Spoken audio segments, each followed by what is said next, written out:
ओम श्रीराम जय राम जय जय राम।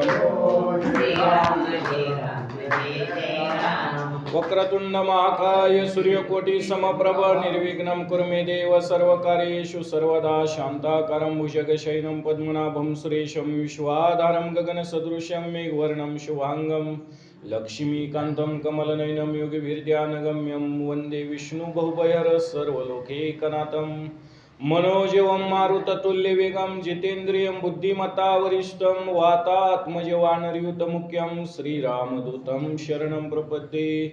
गुरुर्ब्रह्मा गुरुर्विष्णु गुरुर्देव महेश्वरा गुरुर्साक्षात् परब्रह्म तस्मै श्री गुरवे नमः।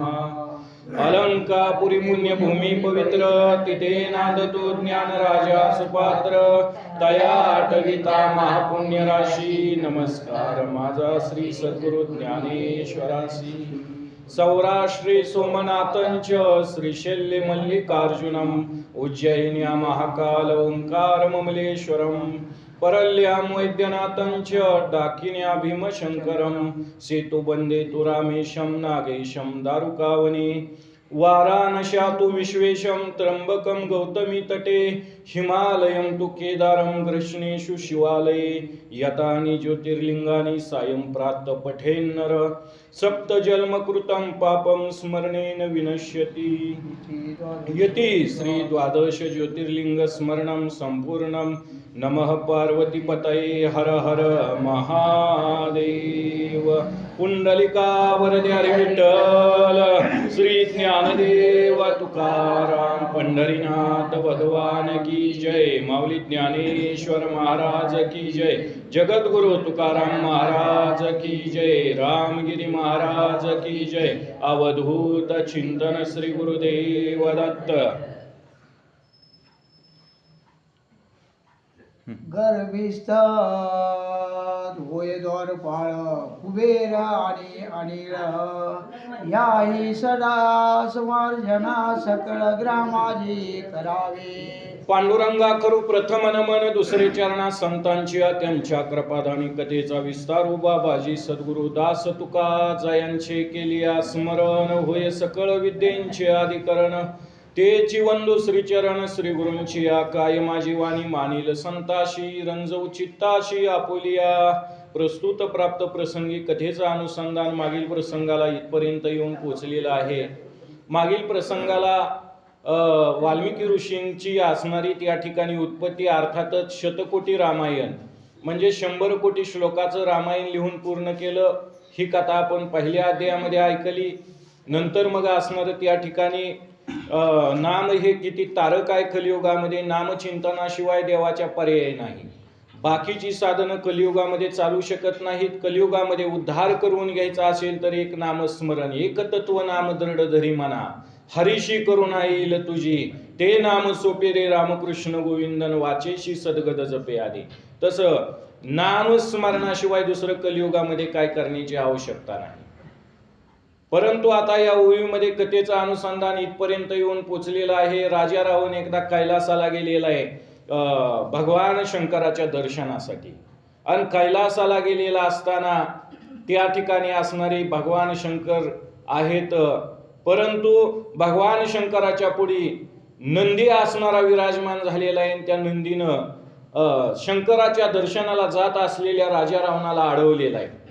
अडवल्यानंतर आता राजा रावणाची कशा पद्धतीनं फजिती होते त्या ठिकाणी ही कथा आपल्याला ऐकायला मिळणार आहे। परंतु ग्रंथकर्त्यांनी या ओवीमध्ये सांगितलं सूर्य देखील असणारा त्या ठिकाणी राजा रावणाच्या घरी मूर्तिमंत स्वरूपामध्ये स्वयंपाक करण्याचं असणारं कार्य करत होता। त्या ठिकाणी अग्नी वस्त्र धुण्याचं असणारं कार्य करत होता। जो काय वरुण आहे हा वरुण देखील असणारा त्या ठिकाणी काय करत होता तर लंकेमध्ये पाणी भरण्याचं कार्य करत होता।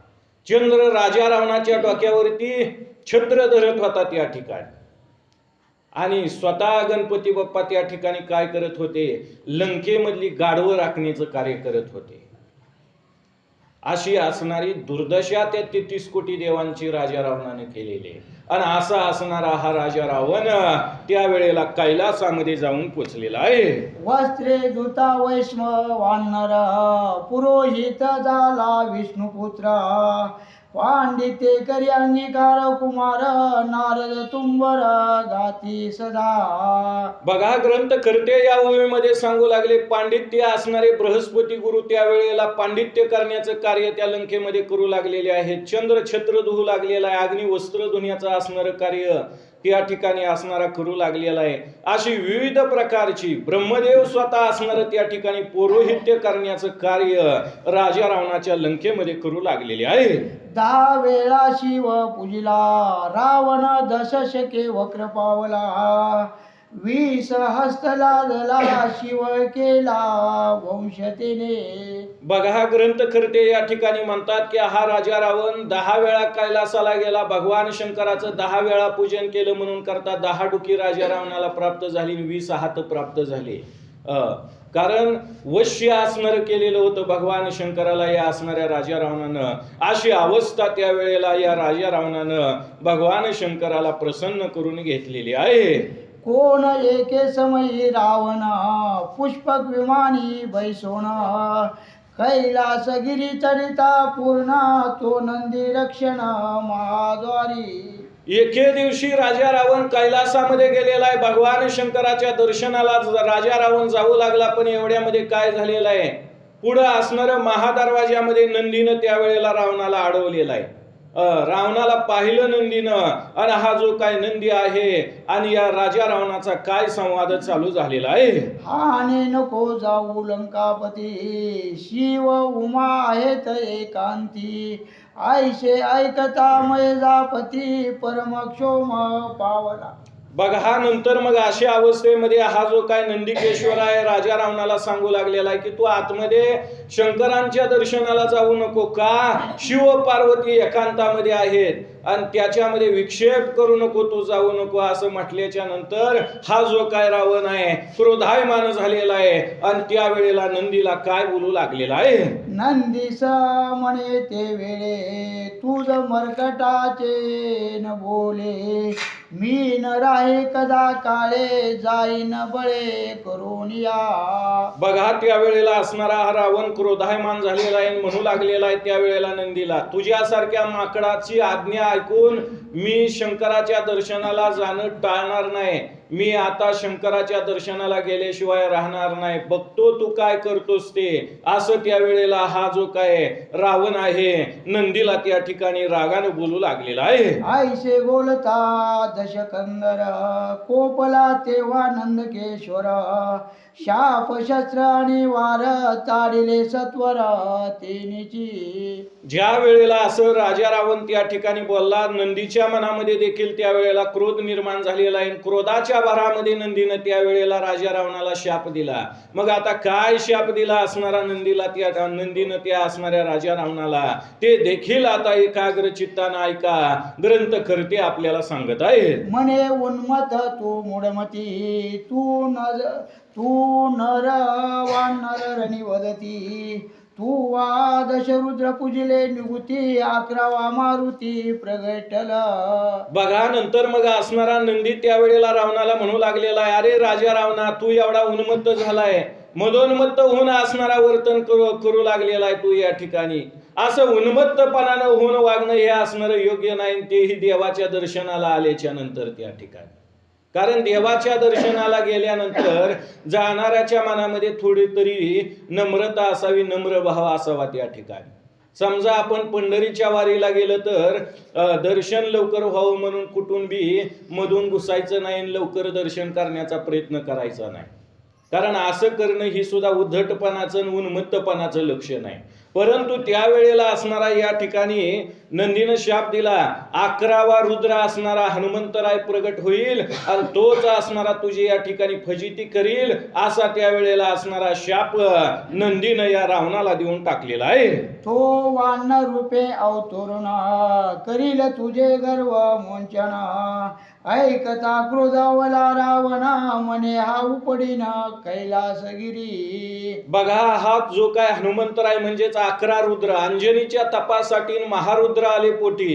11वा रुद्र म्हणजे हनुमंतरायाच्या रूपाने असणारा प्रगट होईल, तो तुझी असणारी फजिती करील आणि दुसरं पुढे या ठिकाणी सांगितलं गेलं की तो असणारा वानर रूपामध्ये प्रगट होणार आहे, परंतु त्याचं जे काय बळ आहे, शक्ती आहे, ही कशी असणार आहे, अतर्क्य अशा प्रकारची असणार आहे.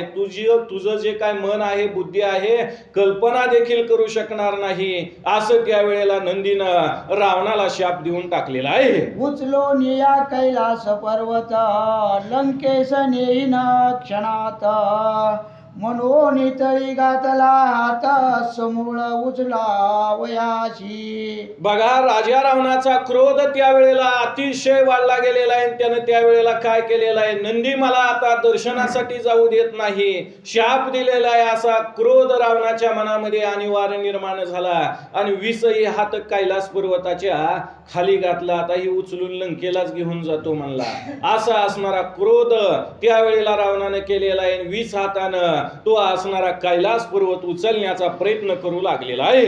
जे ते जाणून मन जगा मात निज पदे दडपिला पर्वत सहस्र वर्षेपर्यंत आक्रदत्त रावण.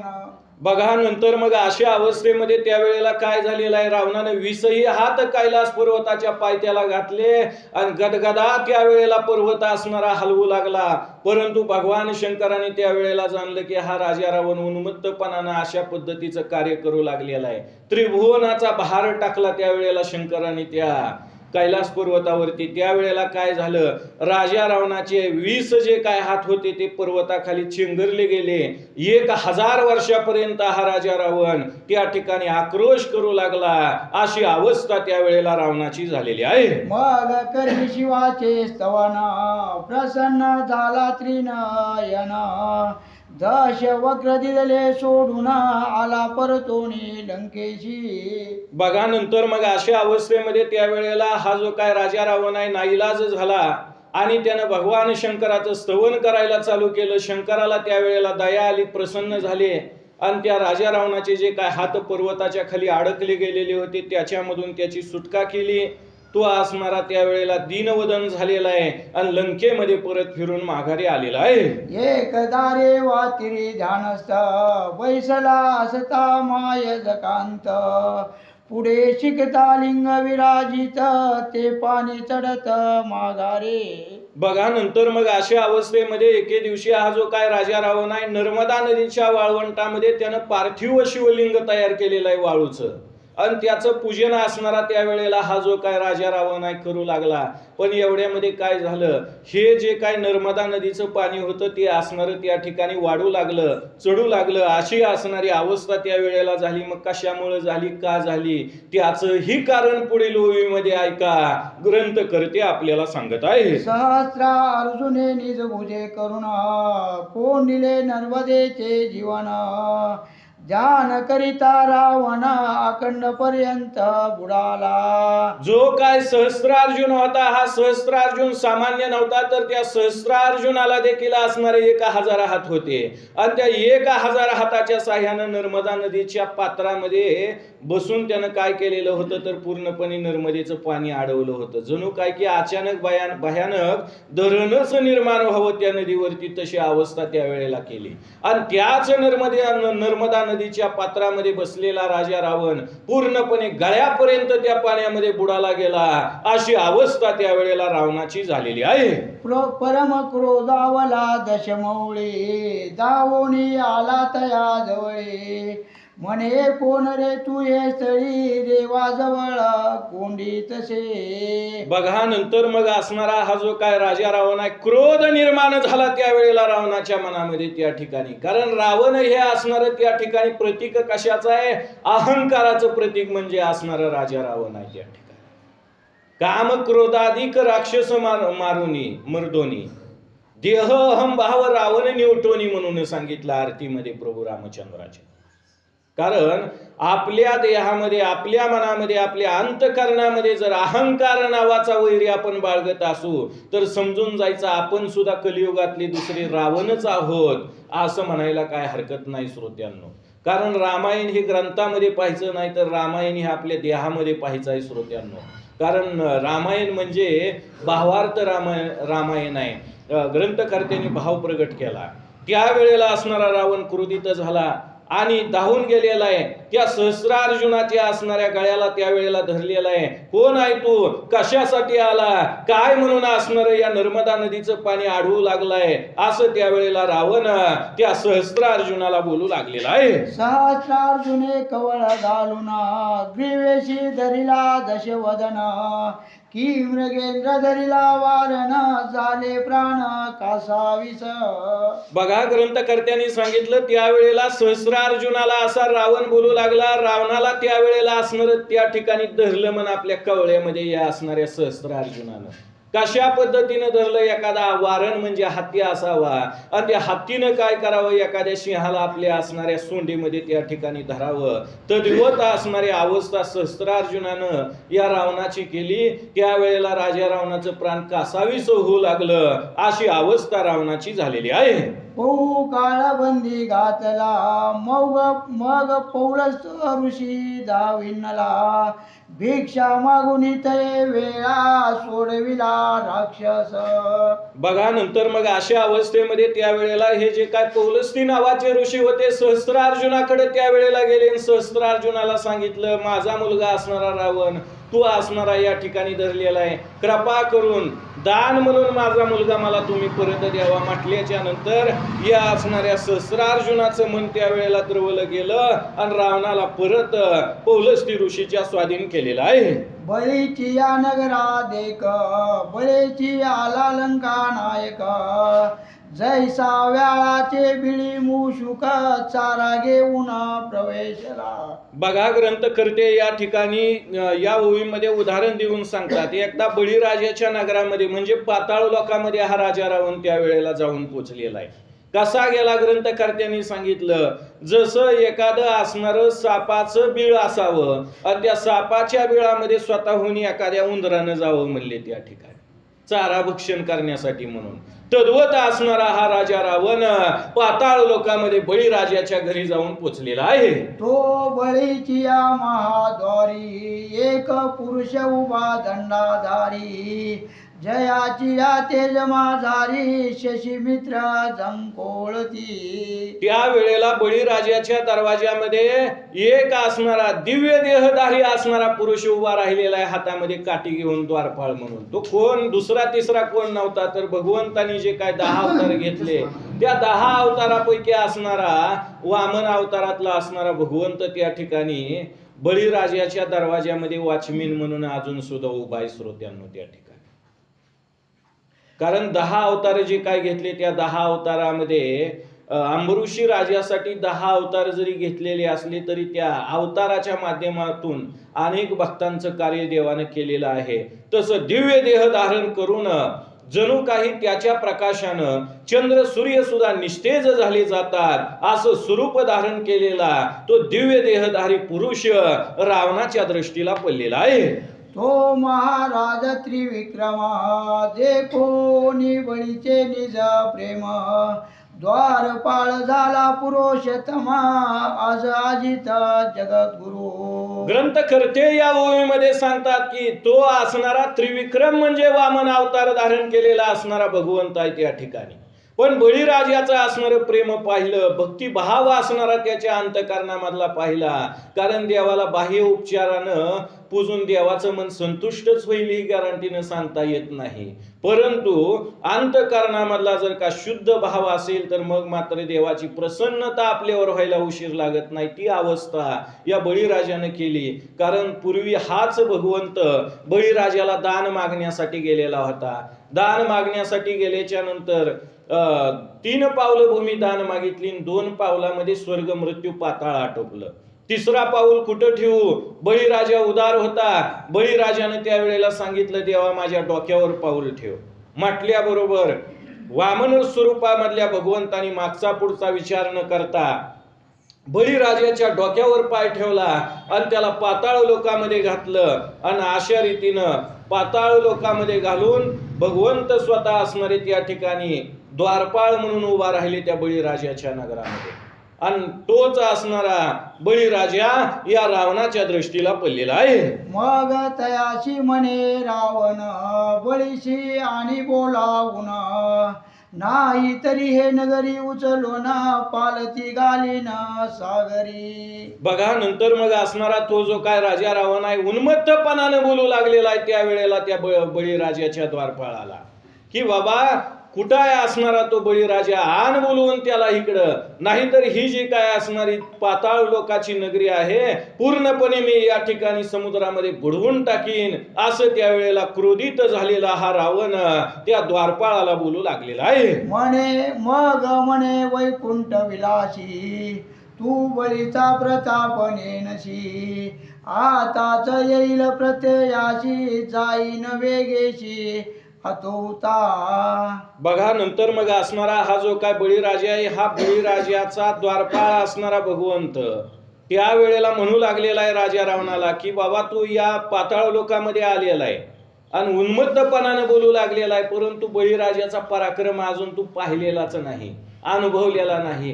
कशाला आलाय? स्वतःच्या हाताने स्वतःची फजिती करून घ्यायला, आलेल्या वाटेनं लवकर माघारी जा, असं त्यावेळेला वामन रूपातील भगवंत रावणाला आज्ञा करू लागलेले आहे. मग आत प्रवेशला त्वरित तो सवेची बैसला विरोचन सुत, तयाशी म्हणे लंका नाथ करावाया समर पातलो मी. नंतर मग अशा अवस्थेमध्ये राजा रावणानं त्यावेळेला द्वारपाळ असणाऱ्या भगवंताचं ऐकलं नाही, तशाच अवस्थेमध्ये त्यानं प्रवेश केलेला आहे रावणानं आतमध्ये त्या ठिकाणी.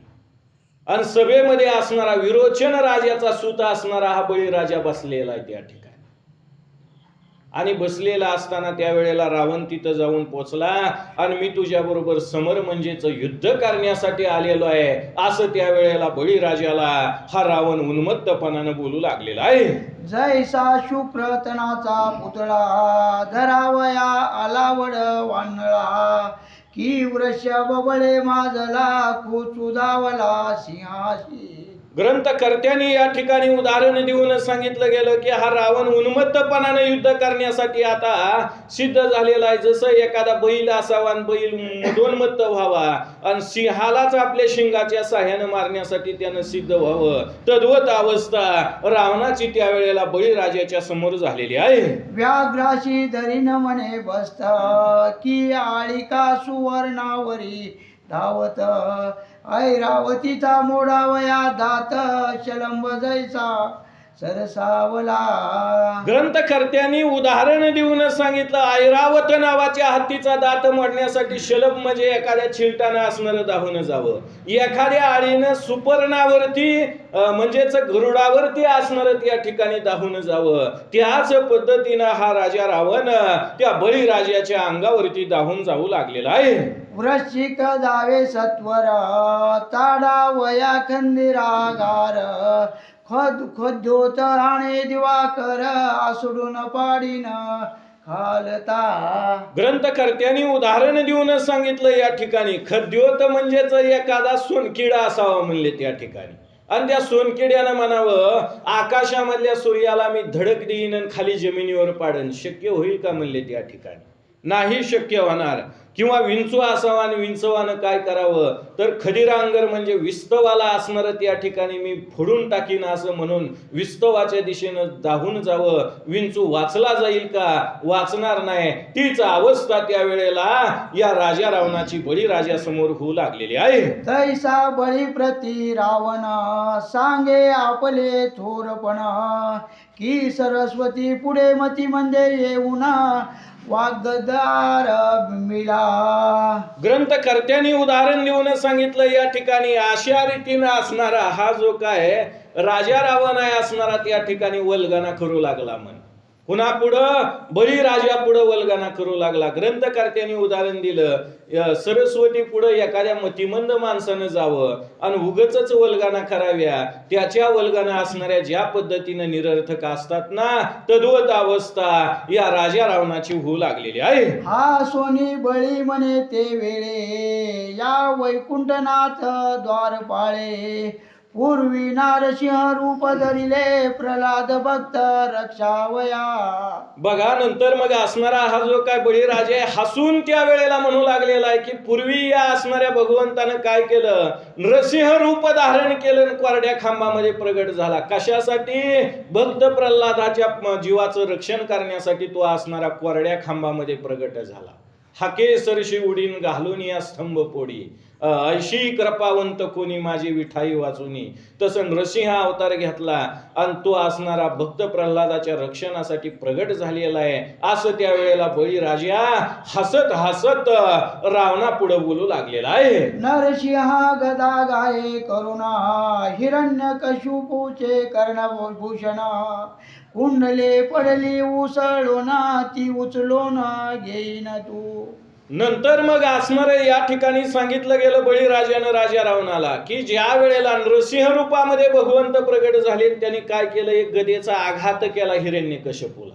हिरण्यकश्यपूला ज्या वेळेला गदेनं एक टोला मारला त्यावेळेला त्याच्या कानामधलं कुंडल खाली जमिनीवर पडलेलं आहे.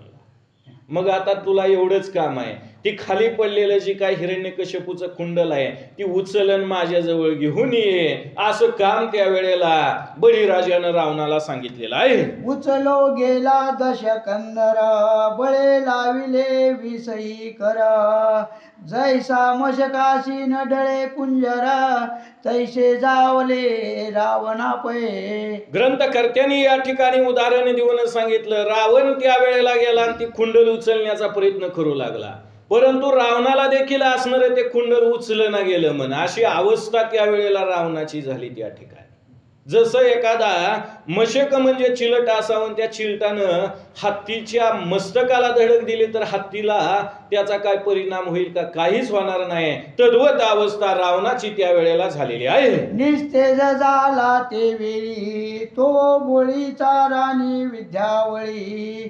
सारी पाठ खेळता प्रतिमेळी फासा हातीचा उसळला. निस्तेज झालेला आहे राजा रावण त्यावेळेला त्या ठिकाणी, कारण गर्वाचे घर खाली म्हणल्याप्रमाणे अवस्था त्यावेळेला रावणाची झाली त्या ठिकाणी. आणि त्यावेळेला बळीराजा असणारा त्या ठिकाणी बळीराजाची पत्नी, तिचं नाव आहे विंध्यावळी, अशा प्रकारचं त्या ठिकाणी. आणि दोघे जण त्यावेळेला काय करू लागलेले होते, सारीपाठ खेळू लागलेले होते. अर्थातच तुमच्या भाषेमध्ये पूर्वीच्या काळामध्ये सोंगट्याचा डाव खेळला जायचा आणि त्याच्यामधला एक असणारा फासा त्या ठिकाणी खाली जमिनीवर पडला गेलेला आहे. आणि अशा अवस्थेमध्ये हा बळीराजा पुढे रावणाला काय सांगू लागलेला आहे. तो बळी म्हणे रावणाची फासा आणि वेगेशी परी तोही न उचले तयाशी राक्षसाशी केलं वाटे. अवस्था त्यावेळेला कशी झालेली आहे, बळीराजानं त्यावेळेला सांगितलं की आम्ही सारीपाठ खेळत असताना हा फासा या ठिकाणाहून उसळलाय आणि खाली जमिनीवर काही अंतरावर पडलेला आहे. मग आता तू काय करतो, फासा घेऊन माझ्याकडे ये म्हटल्याबरोबर रावण असणारा तो फासा उचलू लागला, पण रावणाला उचलना गेला. 20 हाताचं बळ लावलं तरी सुद्धा असणारा उचलना गेला तो फासा.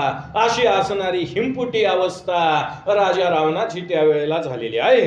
गदगदा हसती दोघे जणे बंदी घातले म्हणती देवयाने.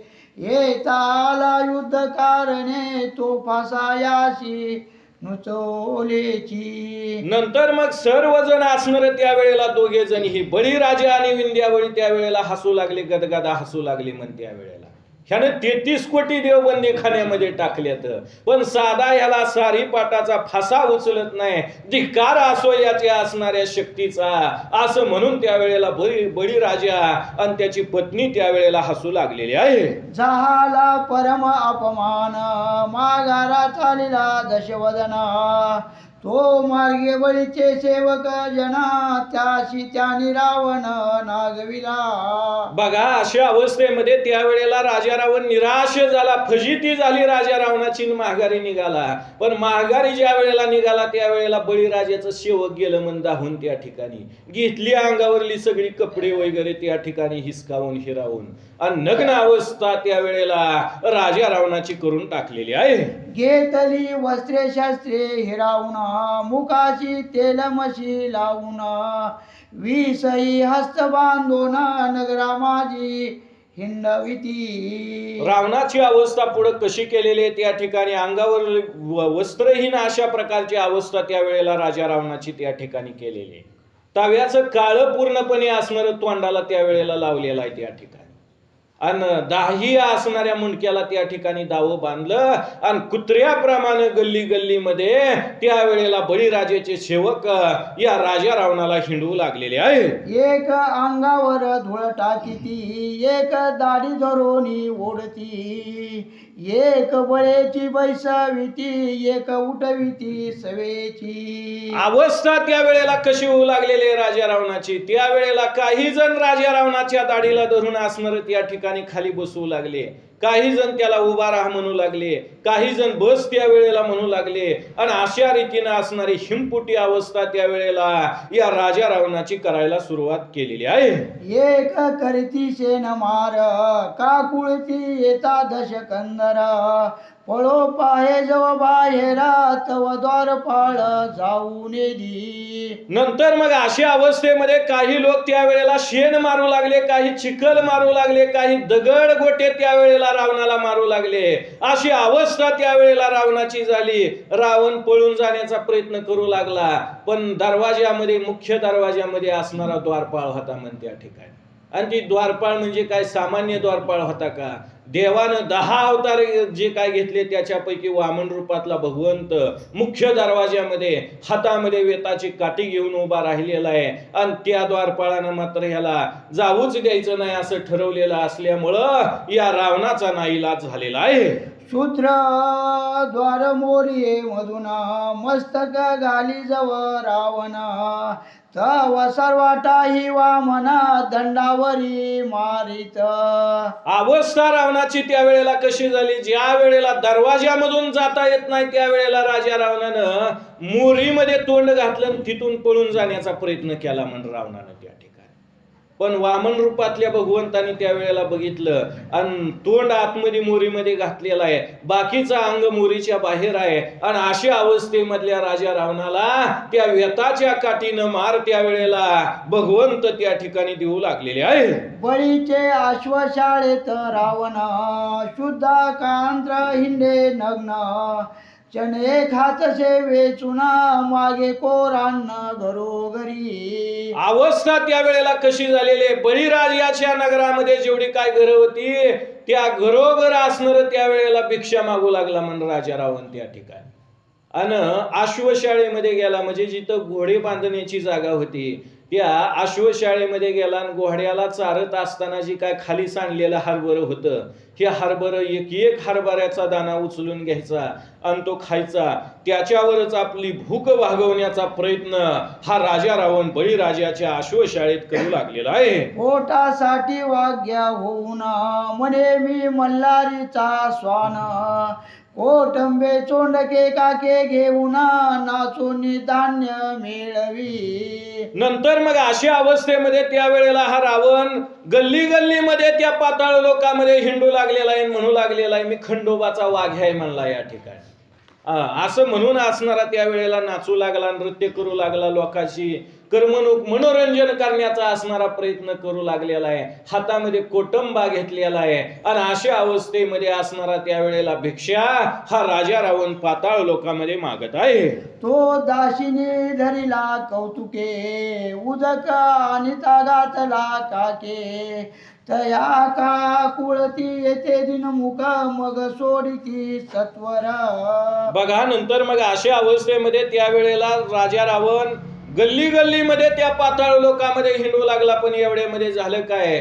त्या बळीराजाच्या नगरामधल्या दासीनी बघितलं, आणि बघितल्याबरोबर लहान लेकरू असणार त्या ठिकाणी उचलून घ्यावं तसं उचलून घेतलं म्हणून रावणाला त्या ठिकाणी, आणि गल्ली गल्लीमध्ये त्यावेळेला त्या स्त्रिया त्या पाताळ लोकांमध्ये हिंडू लागलेल्या आहेत. मग विसरवा धावूना, बळीस भेटले येऊना, म्हणे बंदी घातला रावणा, तो भिक्षेस मजा देईजे. बघा, नंतर मग अशा अवस्थेमध्ये त्यावेळेला काय झालेलं आहे तर प्रत्यक्ष असणार विसरवा नावाचे ऋषी असणारे त्यावेळेला त्या ठिकाणी गेले, आणि गेल्याच्या नंतर असणार त्या ठिकाणी काय केलेलं आहे तर प्रत्यक्ष असणार त्यावेळेला भिक्षा मागायची म्हणून असणार त्यावेळेला रावणाला त्या ठिकाणी मागून घेतलं, अशी असणारी अवस्था त्यावेळेला रावणाची त्या ठिकाणी केलेली आहे. 48 मुखाकडून आवरून दे त्यांना.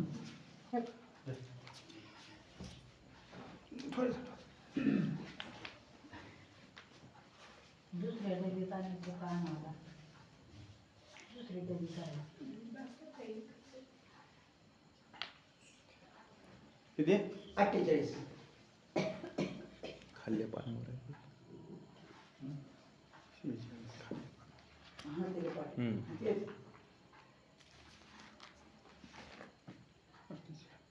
श्री गणेशाय नमः. श्री सरस्वते नमः. बळी बोले आन वाहून येथे कोणाचे नाही बंधन, ग्रामस्था शहरावून तो शोधित नेजे. बघा नंतर मग अशा अवस्थेमध्ये त्यावेळेला असणार पुलस्ती नावाचे ऋषी ज्या वेळेला विनंती करू लागले की माझा पुत्र असणारा रावण तुम्ही मला माघारी द्या, म्हटल्याबरोबर बळीराजानं सांगितलं ही तर कुणालाच बंधन नाही म्हणले या ठिकाणी, कोणीही यावं काहीही घेऊन जावं मी प्रतिबंध करणार नाही, असं त्यावेळेला रावणाचे वडील असणारे पुलस्ती त्यांना बळीराजाने त्यावेळेला सांगितलं. तो बळीचे आसव शाळेत दे गेला, पिता दे कोणी रडू लागला, मग ऋषीने वा मनसविला सोडवून नेला रावण. अवस्था त्यावेळेला कशी झालेली आहे, त्यावेळेला असणारे जे काय पौलस्ती ऋषी आहेत बळीराजाच्या आश्वशाळेमध्ये गेले, बघतात तर काय राजा रावण असणार त्यावेळेला हरभर विचून खाऊ लागलेला आहे. अशा अवस्थेमध्ये रावणाला त्यावेळेला पाहिलं आणि पाहिल्याच्या नंतर त्यावेळेला रावण सुद्धा रडू लागला, कारण अशी फजिती झाली रावणाची त्या ठिकाणी. वामन रूपातल्या भगवंताला त्यावेळेला प्रार्थना केली, रावणाची मुक्तता केली आणि रावणाला घेऊन पौलस्ती ऋषी लंकेमध्ये त्यावेळेला जाऊन पोचले. परम लज्जित रावण लंकेशी आला परदोना, मागवती पराक्रम धरून म्हणे मी जिंकना वाळीस दे. नंतर मग अशा अवस्थेमध्ये निराश झालेला आहे, दीनवदन अवस्था त्यावेळेला रावणाची झालेली आहे. पण मूळचा स्वभाव काय रावणाचा गेला नाही, याला म्हणायचं मूळचा स्वभाव जाईन आणि येळकोट म्हणता राहीना त्या ठिकाणी, आणि ती अवस्था त्यावेळेला रावणाची झाली त्या ठिकाणी. आणि नंतर मग अशा अवस्थेमध्ये हा जो काय राजा रावण आहे म्हणू लागलेला आहे, जो काय वाली आहे या वालीला सुद्धा मी असणारा जिंकीन, अशी त्यावेळेला ईर्ष्या या रावणाच्या मनामध्ये निर्माण झालेली आहे. तो समुद्र तिरे शक्र सुत पैसला से ध्यानस्त, त्याचे धरावा लंकनात पुष्पकांतून उतरला. नंतर मग एके दिवशी राजा रावण असणारा पुष्पक विमानामध्ये बसलेला आकाश मार्गाने जाऊ लागलेला आहे, समुद्रामध्ये असणारा वाली त्या ठिकाणी स्नान करण्यासाठी उतरलेला होता. रावणानं त्यावेळेला सूर्यपुत्र असणाऱ्या वालीला पाहिलं आणि आता विमानामध्ये उचलून याला घालायचं आणि घेऊन जायचं असा विचार त्यावेळेला रावणानं केलेला आहे. आणि एवढ्यामध्ये रावणानं त्यावेळेला विमान खाली उतरवलेलं आहे. जैसा पंचना पुढे मांजर दावी आपले पवाडे, की पंडिता पुढे मामुडे वागवत आरंभिला. ग्रंथकर्त्यांनी अतिशय सुंदर उदाहरण देऊन आपल्याला या ठिकाणी सांगितलं की प्रत्यक्ष असणार वाघापुढे मांजरानं आपला पराक्रम दाखवायला जावं, मतिमंद माणसानं एखाद्या ज्ञानी पंडिता पुढे जाऊन असणाऱ्या वल्गना कराव्या, त्याच पद्धतीनं हा राजा रावण त्या वालीला धरण्यासाठी जाऊ लागलेला आहे. रासभे बिद्र बाजून नारदा पुढे मांडले गायन, के महाव्याघ्रवर हे के व्याघ्रवर हे टवकावरुना जम्मू का बैस जैसा पातला. ग्रंथकर्त्यांनी पुन्हा उदाहरण देऊन सांगितलं या ठिकाणी की जसं एखाद्या वाघावरती हल्ला करण्यासाठी प्रत्यक्ष असणाऱ्या मांजरानं त्या ठिकाणी आपलं कान टावकारून बसावं म्हणले, तद्वत असणारी अवस्था त्यावेळेला या रावणाने केलेली आहे. आणि या असणाऱ्या वालीला धरण्याचा प्रयत्न हा राजा रावण करू लागलेला आहे. तैसा वाळे पुढे उभा रावणा सावध होता शक्रनंदना, ग्रीवेशे दशग्रीव्य धरून कक्षे माझे दाटीला. नंतर मग अशा अवस्थेमध्ये त्यावेळेला असणारा हा जो काय राजा रावण आहे आता तत्काळ जाणार त्या असणाऱ्या वालीला त्या ठिकाणी धरणार, पण एवढ्यामध्ये असणार काय केलं, लगेचच असणारा वाली त्या ठिकाणी सावध होता, बेसावध नव्हता, सावध होता तो असणारा वाली त्या ठिकाणी. कारण हा वाली कोण आहे तर सूर्यनारायणाचा असणारा पुत्र आहे त्या ठिकाणी. पुढे ती कथा आपल्याला ऐकायला मिळणार आहे. पण या वालीनं सावध अवस्थेमध्ये असल्यामुळं काय केलं, धरण्यासाठी आलेला रावण त्याला असं आपल्या बगलेमध्ये दाबलं आणि दाबून हा असणारा त्यावेळेला वाली काय करू लागलेला आहे. चतुर समुद्री करून रान किष्किंधेशी आला परतोना अंगदाच्या पाळण्यावर नेवन उपराटा रावण बांधिला. अवस्था त्यावेळेला रावणाची कशी केली, चतुसमुद्रामध्ये 4 समुद्रामध्ये असणार रावणाला त्यावेळेला बुचकाळून काढलं म्हण पाण्यामध्ये, त्या ठिकाणी स्नान केलं आणि तशाच अवस्थेमध्ये असणार त्यावेळेला नेलं. कुठं नेलं, अंगदाच्या पाळण्यावरती खेळणा म्हणून टांगलं म्हण रावणाला त्या ठिकाणी. अशी असणारी अवस्था रावणाची त्यावेळेला वालीने केलेली आहे. क्षण क्षणा धरोने दाडे अंगद बाळ भावे उपडे मग विसरवा दावणे तातडे भिक्षा मागे वाळी दे. क्षणोक्षणाला असणार त्यावेळेला खेळणा म्हणून टांगलेलं होतं पाण्यावरती आणि अंगद हा असणारा बाल स्वभावानं काय करायचा, हाताने या राजा रावणाची दाढी असणारा त्या ठिकाणी उपटू लागलेला. कारण बाल स्वभाव आहे, त्याला काय घेणं देणं नाही. आणि अशा अवस्थेमध्ये त्यावेळेला असणारा त्या ठिकाणी त्रास देण्याचा प्रयत्न हा असणारा अंगद त्यावेळेला रावणाला करू लागलेला आहे. मग मुखाशी काळे लावना वाळीने दिदला भिरकावणे लंकेत पडला येऊन केद म्हणे बहुत करे. रावणाची अवस्था ज्या वेळेला अशी झाली त्यावेळेला पौलस्त्य ऋषी गेले वालीकडं. भिक्षा म्हणून असणारा माझा पुत्र मला परत द्या म्हणून विनंती केली. म्हटल्याबरोबर वालीनं असं धरलं, गरगर फिरवलं, दिलं मन भिरकावून. असं त्या ठिकाणी जसं भिरकावून दिलं तसं हा जो काय रावण आहे डायरेक्ट लंकेमध्ये जाऊन पडला. अशी अवस्था त्या वेळेला रावणाची त्या ठिकाणी झालेली आहे. गदा रावण पुषे विरीची ते आमचा अंत कवनाचे नेहाते सत्य सांगावे आम्हा ते नेह चित्ते करून या. एकदा रावणानं प्रत्यक्ष ब्रह्मदेवाला विचारलं, माझं मरण असणार कुणाच्या हातून आहे, कृपा करून सांगा मला लवकर. अशी विनंती त्यावेळेला असणार रावणाने केली ब्रह्मदेवाला. कारण पंचांग सांगायला नेमणूक केलेली होती ब्रह्मदेवाची लंकेमध्ये.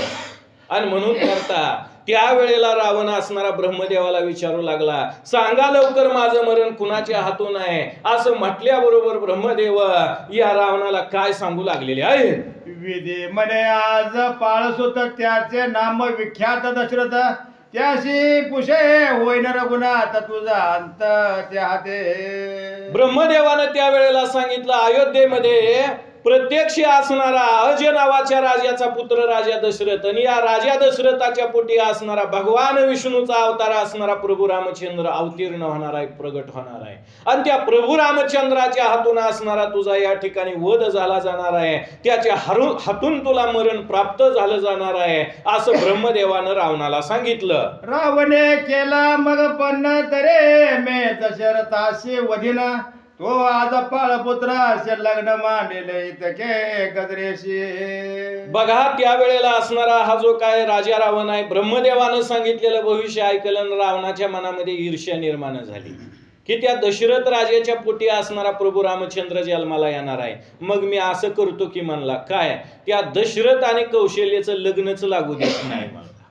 मग कुठला राम कुठून जन्माला येतोय असा त्यावेळेला असणारा पण या असणाऱ्या राजा रावणाने केलेला आहे. तो नारद सागे आज पाळा जतन करे दशरथ कौशल्य लग्न सोहळ्या माझी गाला गाले ना कसमात रावण.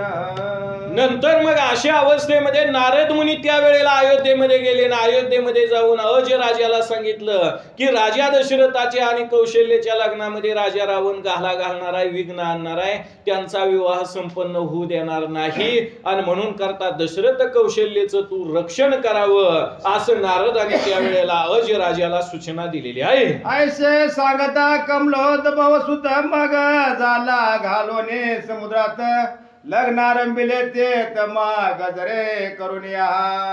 ज्या वेळेला अज राजाला ही बातमी नारद मुनींनी पोच केली त्यावेळेला अज राजानं काय केलेलं आहे, अनेक असणाऱ्या जहाजा समुद्रामध्ये त्यावेळेला घातलेले आहेत.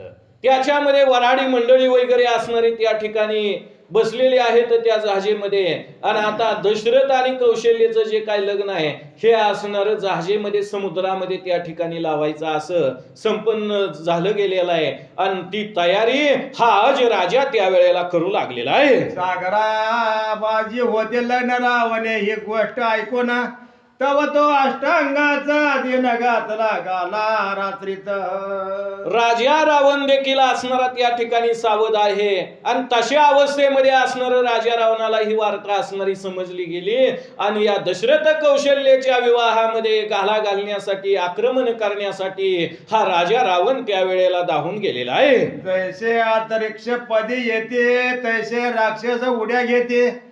जहाज फोडून पूर्ण करते गदा पर्वत घालून. अवस्था त्या वेळेला कशी झालेली आहे, जसं आकाश मार्गाने अचानक भयानक अवस्थेमध्ये पक्षानं यावं त्याच पद्धतीनं असणारे राक्षस त्या वेळेला असणारे त्या ठिकाणी समुद्रावरती असणारे उतरू लागले. जे काय जहाजामध्ये वऱ्हाडी मंडळी वगैरे बसून चाललेली होती त्या सर्वांना असणारे त्या वेळेला त्या ठिकाणी जहाजा वगैरे फोडल्या गेल्या. आणि तशा अवस्थेमध्ये ती वऱ्हाडी लोक असणारी पाण्यामध्ये बुडून मरण पावली गेली. अशी अवस्था त्या वेळेला रावणाच्या दूतांनी त्या ठिकाणी केलेली आहे. वराड सर्व पुळविले रावणे कौशल्य येदले. जेचे स्वरूप न जाय वर्णिले तीस घातले पेटीत. बघा नंतर मग अशा अवस्थेमध्ये त्यावेळेला वऱ्हाड सर्व पाण्यामध्ये बुडून मरण पावलेला आहे. कौशल्याला त्यावेळेला रावणाने हस्तगत केलेला आहे.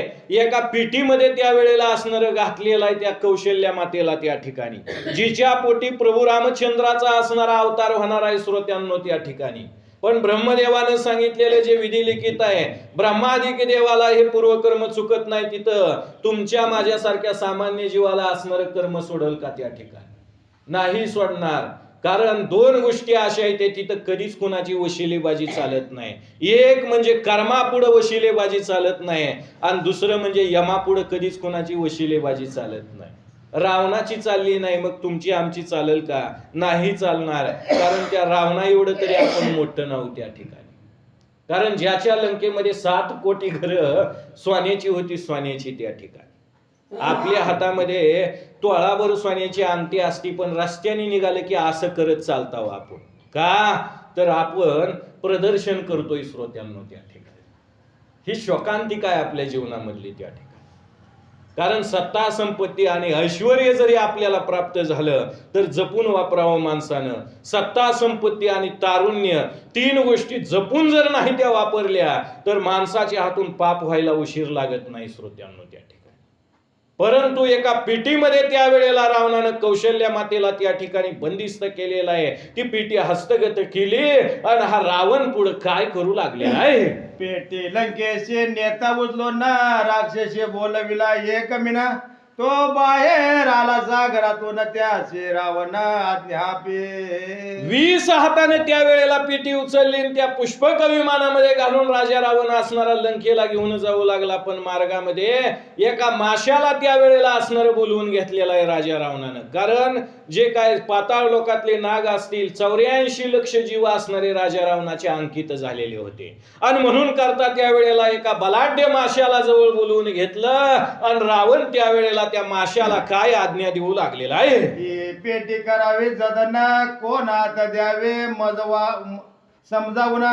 लंकेत प्रवेशाला रावण ते वस्तू जतना मश्यकरी. बघा एकीकडे काय झालेलं आहे, त्या माशाला जवळ बोलवून घेतलं. त्या माशाला सांगितलं की बाबा ही जी काय पेटी आहे ही असणारी तू जतन करून ठेवावी, याचं चांगल्या रीतीनं संरक्षण करावं. ही पेटी कुणालाही देऊ नये. मी ज्या वेळेला तुला ही पेटी मागन त्यावेळेला तू मला सुरक्षित अवस्थेमध्ये जशीच्या तशी परत माघारी आणून द्यावी असं त्यावेळेला सांगितलं. रावण लंकेमध्ये त्यावेळेला निघून गेलेला आहे. समुद्राचे गहन पेटी तेथे न पडे कोणाचे द्रष्टे.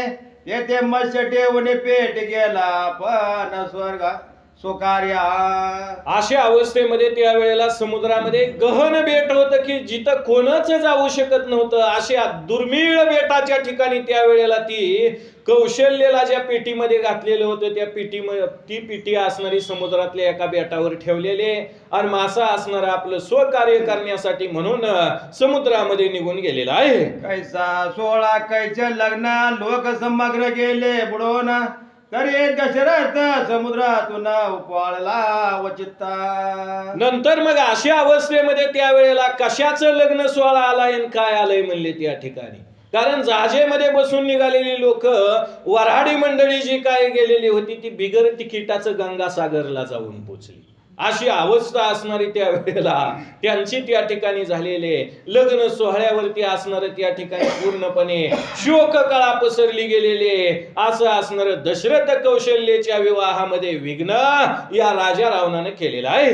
ज्याचे पोटा येणारा श्रीरामा दुर्गमत्वाचे होय सगमा, विष ते अमृत होय उत्तम अपाय त्वचे उपाय.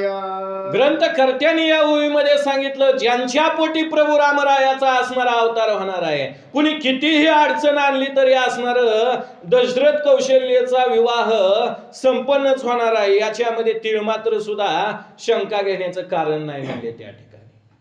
कारण आले देवाची या मनात ते कोणाचेच काहीच आले ना म्हणून सांगितलं. हरिश्चंद्र तारा राणीन वाहे डोंब्या घरी पाणी, पांडवांचा सहाकारीन त्याशी राज्याहुनी केले दुरी. देवाच्या मनात जर आलं तर तिथं कधीच कुणाची अपील चालत नाही त्या ठिकाणी. आणि स्वतःहून किती बी वाचण्याचा प्रयत्न केला पण देवानं जर ठरवलं ह्याला वाचवायचं नाही तर मग तो असणारा मरण पावल्याशिवाय राहत नाही. आणि देवाचं जर संरक्षण असेल आणवानी पायानं काटेरी वनामध्ये हिंडलं तर साधा काटा सुद्धा मोडू देत नाही. हे अनुभवाचं बोलायचं पांडुरंगाच्या माळेला स्मरून सांगतो श्रोत्यांनो मी या ठिकाणी. याला रक्षण कशाचं म्हणायचं, देवाचं रक्षण म्हणायचं श्रोत्यांनो या ठिकाणी.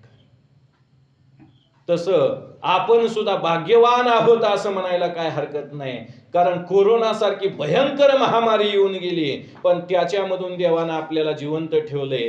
ही देवानं आपल्यावर केलेला फार मोठा परोपकार आहे श्रोत्यांनो या ठिकाणी. म्हणून तरी देवाला विसरू नका. नेहमी करता नामस्मरण करा. देवाच्या नामस्मरणाच्या अनुसंधानामध्ये राहा. कारण हेच केलेलं पुण्यरूपी गठोडं आपल्याला बरोबर घेऊन जाता येणार आहे श्रोत्यांनो त्या ठिकाणी. कारण बाकीचं जे काही लौकिक धन आहे ना ही लौकिक धन आपल्याला बरोबर घेऊन जाता येणार नाही. आतापर्यंत कोण घेऊन गेला नाही आणि एवढं विज्ञान प्रगत झाले पण घेऊन जायची सोय अजून बी उपलब्ध झालेली नाही त्या ठिकाणी.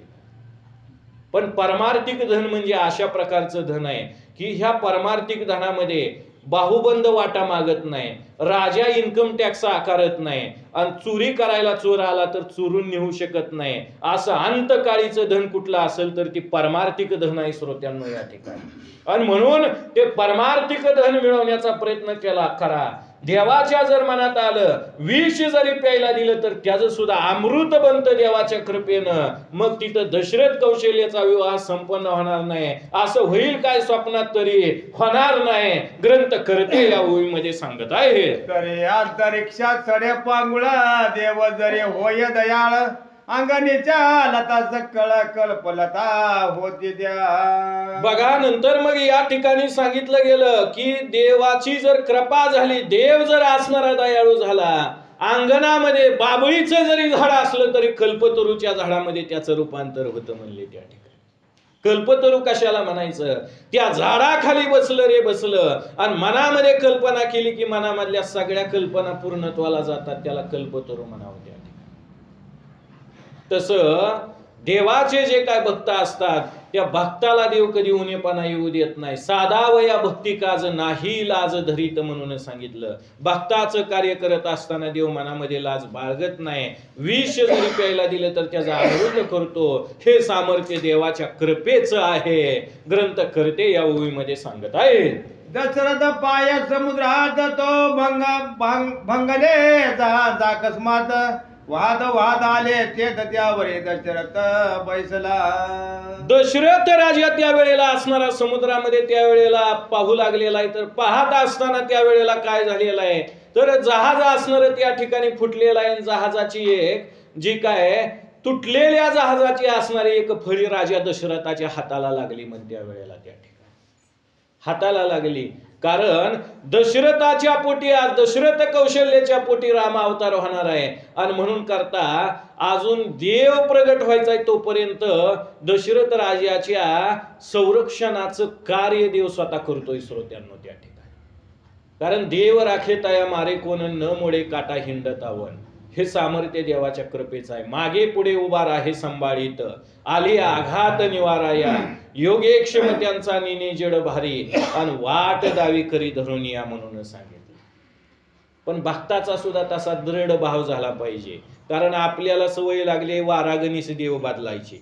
सोमवार आला की हर हर महादेव, मंगळवार आला की पुन्हा अजून आई राजा उद उद म्हणताव त्या ठिकाणी, बुधवार आला की पुन्हा जय श्री कृष्ण म्हणायचं, गुरुवार आलं की पुन्हा गुरुदेव दत्त म्हणायचं, शुक्रवार आलं की पुन्हा अजून देवीची उपासना करायची, शनिवार आला की पुन्हा अजून जय हनुमान म्हणायचं, आणि रविवार आला की येळकोट येळकोट जय मल्हार म्हणायचं. असं दिवसाला जर आपण वेगवेगळा देव हुडकत असू तर मग देव बी म्हणतोय अमुक देव जाईल की त्याचं रक्षण करायला तमुक देव जाईल की, एक बी देव येत नाही. शेवटी एकट्यालाच बुडून मारावं लागतं त्या ठिकाणी.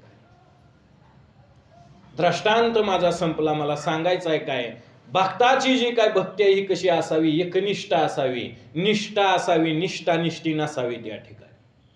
निष्ठा निष्ठी नसली पाहिजे. कारण आपली वेळ आहे बरोबर 7:30ची, पण जायला येईल की 7:45ला आणि जायला येईल की 8ला. असला जहागीरदारी थाट म्हणलं तर मग नाही जमत त्या ठिकाणी. कारण मी शिस्तप्रिय माणूस आहे, शिस्तप्रिय. त्याच्यामुळे वेळेमध्ये जर कथा चालू झाली तर वेळेमध्ये कथेला असणारा पूर्ण विराम आपल्याला देता येणार आहे त्या ठिकाणी. आणि बाकीच्याने थोडा उशीर केला तर चालेल, पण यजमानाची उपस्थिती ही बाहेरली श्रोते येण्याच्या अगोदर असली पाहिजे त्या ठिकाणी. ही सुद्धा अत्यंत महत्वाचं आहे. परंतु या ओळीमध्ये असणारं सांगितलं दुर्लभ गोष्टी सुद्धा सुलभ करण्याचं सामर्थ्य देवाच्या कृपेमध्ये राजा दशरथाला त्या तुटलेल्या फळीचा तुकडा सापडलेला आहे. आणि त्या फळीचा आधार घेत घेत राजा दशरथ समुद्र तीराकडे येण्याचा प्रयत्न करत आहे. वायू वेगे जहाज गेले त्याच बेटेचे येवणे लागले, दशरथे पेटेचे वेळेस झालेले उपडले. बघा नंतर मग अशा अवस्थेमध्ये त्यावेळेला काय झालेलं आहे, ते जे काय असणार फळीच्या साह्यानं असणारा राजा दशरथ कर्मधर्म संयोगानं कुठं जाऊन पोचला, ज्या बेटावरती असणार त्या ठिकाणी त्या माशानं पेटी नेऊन ठेवलेली होती, कौशल्या माता त्या पेटीमध्ये होते, तिथंच योगायोगानं राजा दशरथ सुद्धा जाऊन पोचला त्या ठिकाणी.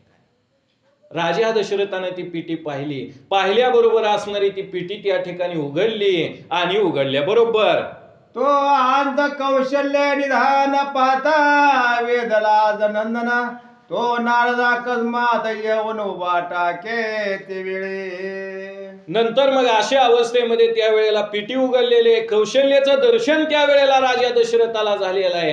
राजा दशरथाच्या मनाला त्यावेळेला आनंद वाटू लागला. आणि एवढ्यामध्ये झालं काय, नारायण नारायण करत नारद मुनीचं आगमन झालं म्हणत्या बेटावर. आता ब्राह्मण बी आलाय, सूर्य उगवू लागलेला आहे, आणि आता देव ब्राह्मण आणि अग्नी ह्या 3 गोष्टीला साक्षी ठेवून विवाह संपन्न होणार आहे त्या ठिकाणी. ब्राह्मणाला आमंत्रण देण्याची गरज पडली नाही. का पडली नाही, देवच स्वतः अक्षता घेऊन उठला होता त्यांचं लग्न लावायला. आणि म्हणून करता आठास करण्याची गरज त्या वेळेला पडली नाही.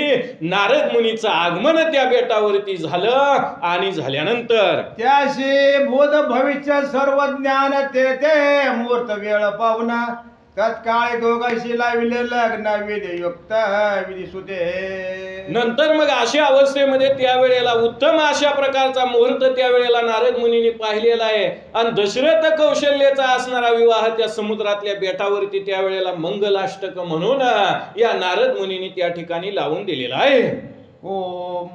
ओ राशी आशीर्वाद देत जो वैकुंठ वासी रमाकांत, तुमचे पोटे अवतरले सत्य भयभीत हो नका. नंतर मग अशा अवस्थेमध्ये त्यावेळेला असणारा आशीर्वाद दिला नारद मुनीने या ठिकाणी. भिवू नका, घाबरू नका.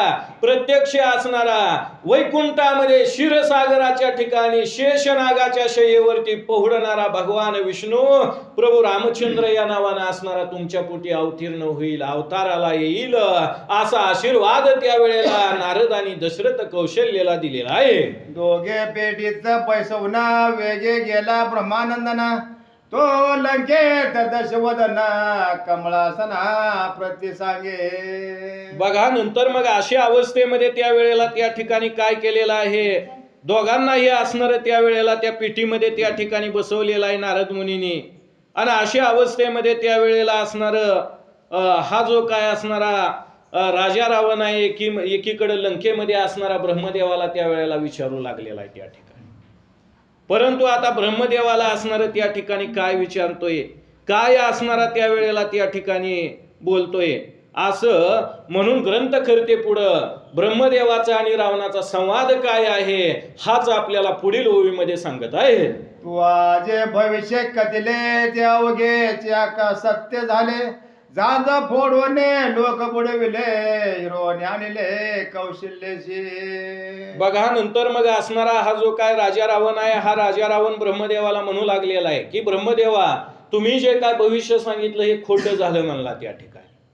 खोटं झालं का? खोटं झालं तर कौशल्याला असणार पिटीमध्ये घालून मी स्वतः घेऊन आलोय म्हणला. आणि कशाचं दशरथ आणि कौशल्याचा विवाह या ठिकाणी संपन्न झाला असं म्हणून त्यावेळेला असणारा ब्रह्मदेवाला राजा रावण बोलतोय. ब्रह्मदेवानं ऐकून घेतलं आणि ब्रह्मदेव त्यावेळेला रावणाला काय बोलू लागलेले आहे. मग बोले चतुर आनन, मग हात दोघांशी लाविले लग्न, कदा न टळे ब्रह्मवचन कल्पांते ये दशवक्रा.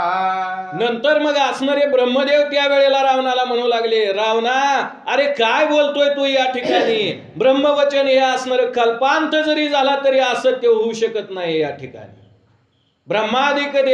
ब्रह्मदेवाचं वचन हे कदापि हे असणार खोटं होऊ शकत नाही. मगाच दशरथ आणि कौशल्याचा विवाह संपन्न झालेला आहे, मीच असणार त्यांचं लग्न लावलेलं आहे असं त्यावेळेला ब्रह्मदेवानं रावणाला सांगितलं.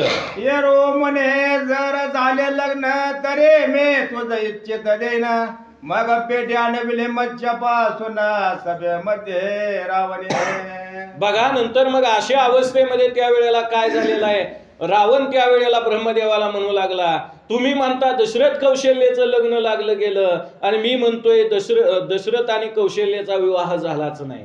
आणि जर का असणार तुमचं बोलणं जर या ठिकाणी खोटं ठरलं तर मग कसं काय करायचं असं म्हणून त्यावेळेला त्या बेटावरती जी काय पिटी ठेवलेली होती, नारद मुनी जात असताना दोघांनाही एका पिटीमध्ये बसवलेलं होतं.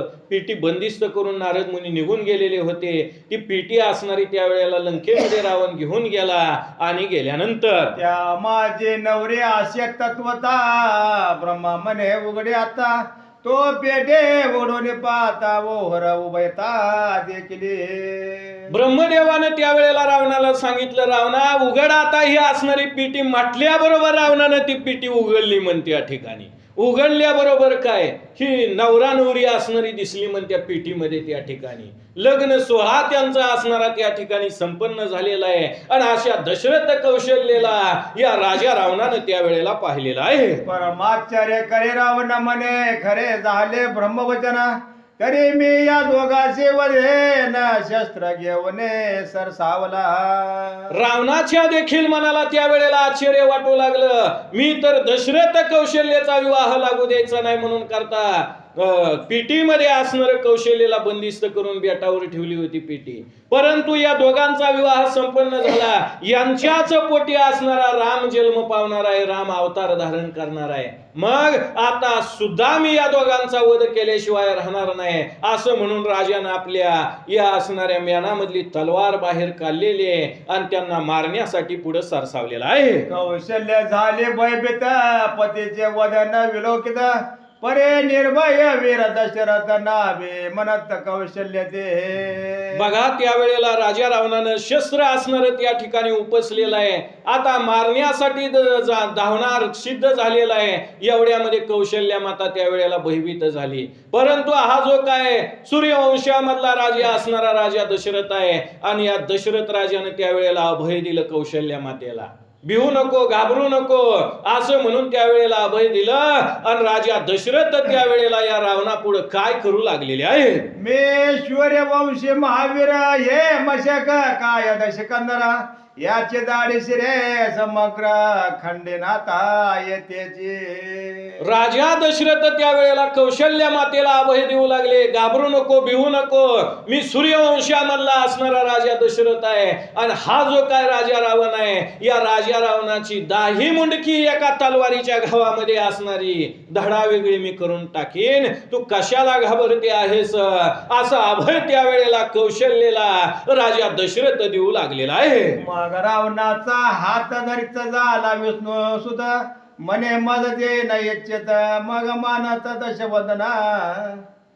मग रावणाचा हात धरिता झाला विष्णू सुद्धा मने मद दे न इच्छित मग म्हणत दशवदना. बघा नंतर मग अशा अवस्थेमध्ये त्यावेळेला रावणाचा हात विष्णुसूत म्हणजे ब्रह्मदेवानं त्यावेळेला धरलेला आहे त्या ठिकाणी.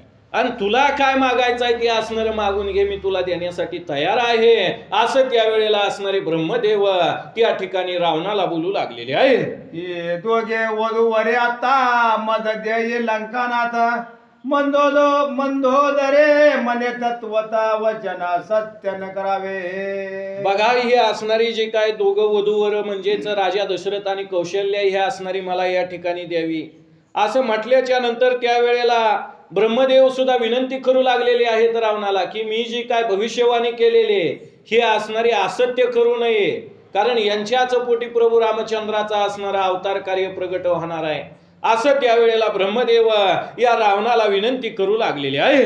गेला तरी जावो प्राण परे असत्य न करावे वचन या शिवरिताये तिच विघ्न उठेल दारुण आताचे. बघा नंतर मग अशा अवस्थेमध्ये त्यावेळेला काय झालेलं आहे तर याला जर का असणार या ठिकाणी मारलं तर विघ्न निर्माण झालं जाणार आहे रावणा तुझ्या जीवनामध्ये या ठिकाणी. आणि म्हणून करता असणारा असत्य वचन तू या ठिकाणी करू नये. आणि जर का तू माझं नाही ऐकलं तर मग मात्र विघ्नाला सामोरं जाण्याशिवाय पर्याय नाही, कारण भगवंत होता पाठीमोरा आणि नसतीच विघ्ने येतात ती घरा म्हणून सांगितलं. कारण देव जर आपल्याला पाठीमारा झाला तर मग मात्र विघ्नच आपल्या जीवनामध्ये येत असतात आणि ती अवस्था या ठिकाणी झाल्याशिवाय राहणार नाही, असं त्यावेळेला ब्रह्मदेवाने रावणाची समजूत काढण्याचा प्रयत्न केलेला आहे.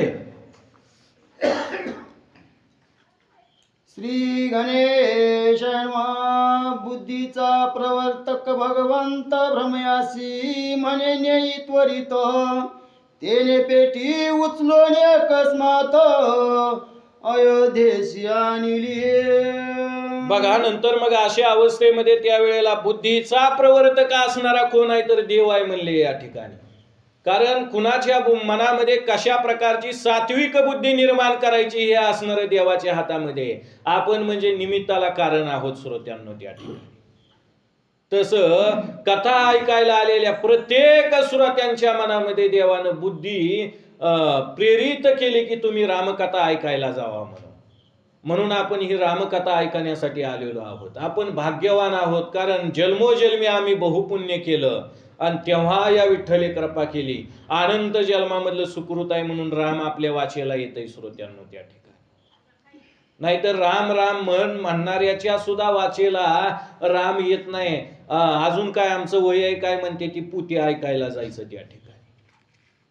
आणि जेव्हा वय होतं आणि पुन्हा इथं रामकथा ऐकायला येते ती हातानं टाळी वाजवून राम राम म्हटलं तर राम येत नाही, लांब लांब म्हणतंय पुन्हा ती त्या ठिकाणी.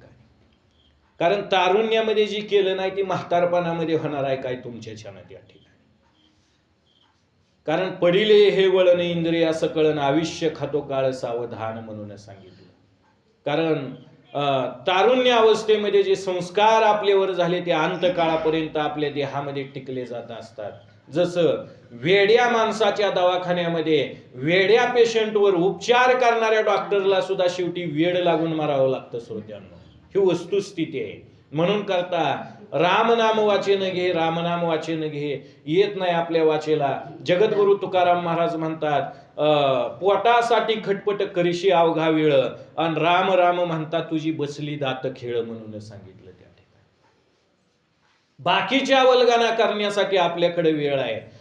कचर वाट्यावर, चव्हाट्यावर, चौका चौकामध्ये 2-2 तास 11-11 वाजेपर्यंत गप्पा मारायला आपल्याला वेळ आहे. पण 2 तासाची रामकथा ऐकण्यासाठी आपल्याकडे वेळ नाही.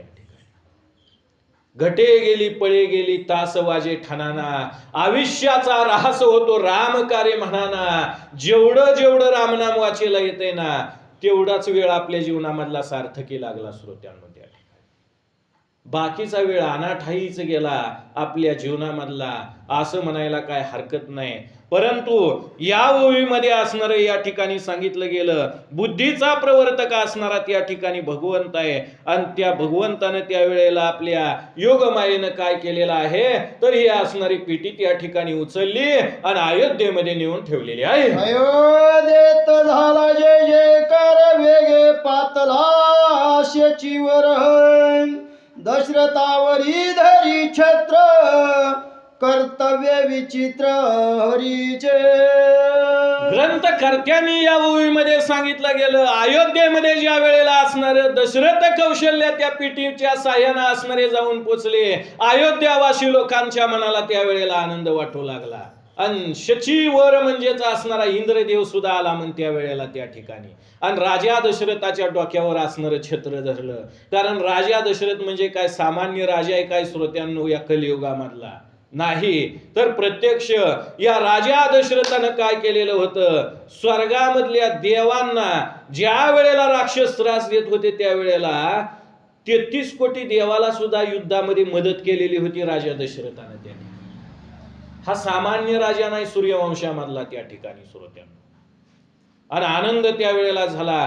33 कोटी देवाचा राजा इंद्र अयोध्येमध्ये गेलेला आहे, छत्र धरलेला आहे राजा दशरथाच्या असणाऱ्या डोक्यावरती, आणि आनंदाचा सुख सोहळा अयोध्येमध्ये संपन्न होऊ लागलेला आहे. राज्य स्थापन विधी आणि सहस्र नयन वेगे पावले स्वस्थान आनंदे मनी उचंबळले.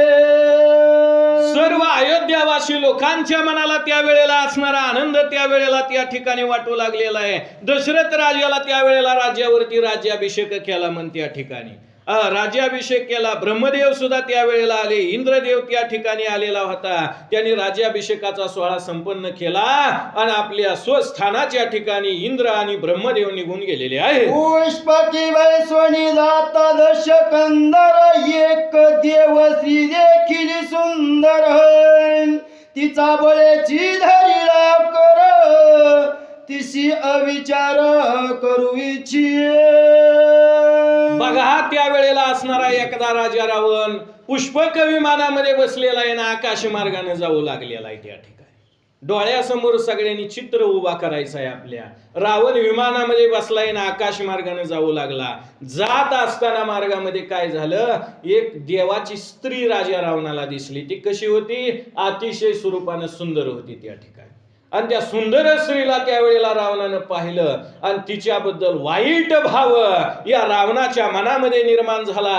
अविचार करण्याचा प्रयत्न हा राजा रावण करू लागलेला आहे. ते आक्रंदतानी तांबिणी रावणे सोडली त्याची क्षणी ती ब्रह्मयपाशी जावोनी ग्राह्य सर्व सांगत. बघा रावणानं त्या वेळेला काय केलेला आहे, हात धरला म्हणते असणाऱ्या स्त्रीचा, देवाच्या स्त्रीचा हात धरला. तिनं आक्रोश करायला चालू केला किंवा असणारी ओरडू लागली त्यावेळेला रावणाचा नाईलाज झाला. रावणानं हात सोडला. ती स्त्री असणारी ब्रह्मदेवाकडे गेली आणि झालेला सर्व प्रकार गारानं ब्रह्मदेवाला त्या स्त्रीने सांगितलं. रावणाशी शापी सत्य लोकवासी परश्रीवर बलात्कार करीसी तरी शतखंडे निशियसी तुझे तनुची होतील. ब्रह्मदेवानं ज्या वेळेला त्या स्त्रीचं म्हणणं ऐकून घेतलं, ब्रह्मदेवाच्या मनाला सुद्धा असणारा क्रोध निर्माण झाला त्या वेळेला त्या ठिकाणी. कारण रावण म्हणजे कोण आहे, ब्रह्मदेवाचा नातूच आहे, ब्रह्मदेवाच्या वंशामधला आहे हा राजा रावण त्या ठिकाणी.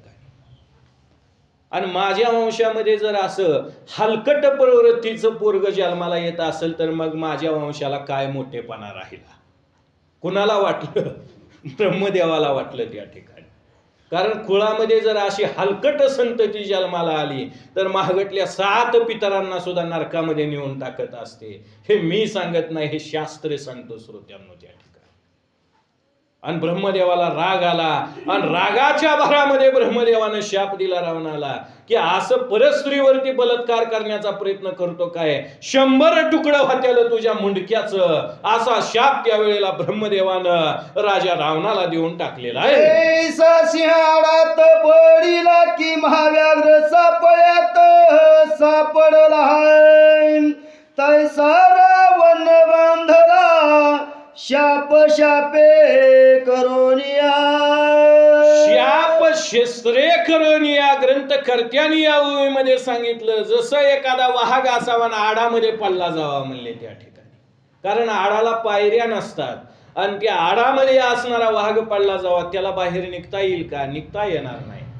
किंवा असणारा सिंह जाळ्यामध्ये त्या ठिकाणी अडकला जावा, त्या पद्धतीनं असणारी अवस्था त्यावेळेला ब्रह्मदेवानं दिलेल्या शापामुळं राजा रावणाची झालेली आहे. रावण पाप करी दारुण गांजिले गाई ब्राह्मण पृथ्वी आक्रंदली पूर्ण गेली शरण ब्रह्मया. रावण असणारा त्यावेळेला पाप कर्म करू लागलेला आहे, गाई ब्राह्मणाचा वध करू लागला, सज्जन माणसाला असणारा त्रास देऊ लागला त्या ठिकाणी. आणि अशी अवस्था ज्या वेळेला झाली त्यावेळेला असणार काय झालं, पृथ्वीला सुद्धा रावणाने केलेल्या पापाचं ओझ सहन व्हायला गेलं मग त्या ठिकाणी. पृथ्वीला सुद्धा असणार दुःख वाटू लागलं, कारण अशा पापी माणसाच्या वजनानं ही धरित्री माता सुद्धा व्याकुळ झाल्याशिवाय राहत नाही श्रोत्यांनो त्या ठिकाणी. आणि त्यावेळेला पृथ्वीनं असणार काय केलेलं आहे, वत्सरूपी पृथ्वी ब्रह्मयापाशी जाय नेत्री वाहे तोय सांगत असे ब्रह्मदेवाकडे गेली पृथ्वी. पण कशी गेली, गायीचं स्वरूप धारण केलं आणि ब्रह्मदेवाच्या दरबारामध्ये त्यावेळेला माता पृथ्वी जाऊन पोचलेले आणि ब्रह्मदेवाला आपलं दुःखाचं गारहाणं सांगू लागलेली आहे. गायीच्या रूपे धरित्री आक्रंदे विरिंचीच्या द्वारी प्रजा ऋषी गणतेवसरी शरणाले विधातिया. गायीच्या रूपामध्ये त्यावेळेला पृथ्वीनं आक्रोश करायला सुरुवात केलेली. अनेक असणारी जी काय ऋषी मंडळी होती ती सुद्धा असणारी त्यावेळेला सत्यलोकामध्ये गेली आणि आपल्याला राजा रावणाकडून होत असलेला जो त्रास आहे हा त्रास त्यांनी ब्रह्मदेवाला सांगायला सुरुवात केली. विधी बाहेर आला ते क्षणी तो समस्त सांगती राणी रावण यज्ञ टाकिले मोडोनी सत्कर्मावनी चालेना. पृथ्वीनं ज्या वेळेला आक्रोश केला त्यावेळेला ब्रह्मदेव असणारे त्यावेळेला बाहेर आले सिंहासनावरून उठून त्या ठिकाणी. आणि त्यावेळेला असणार पृथ्वी मातेनं सांगायला सुरुवात केली की रावणानं हाहाकार निर्माण केलेला आहे, देव ब्राह्मणाला असणार त्या ठिकाणी भक्षण करून टाकतोय, यज्ञ यागादी भजन कीर्तन सगळं बंद पडलंय म्हणली पृथ्वी तलावरलं त्या ठिकाणी. जसं कोरोनाच्या काळामध्ये सगळं बंद पडलं होतं तशी असणारी परिस्थिती या ठिकाणी झालेली आहे.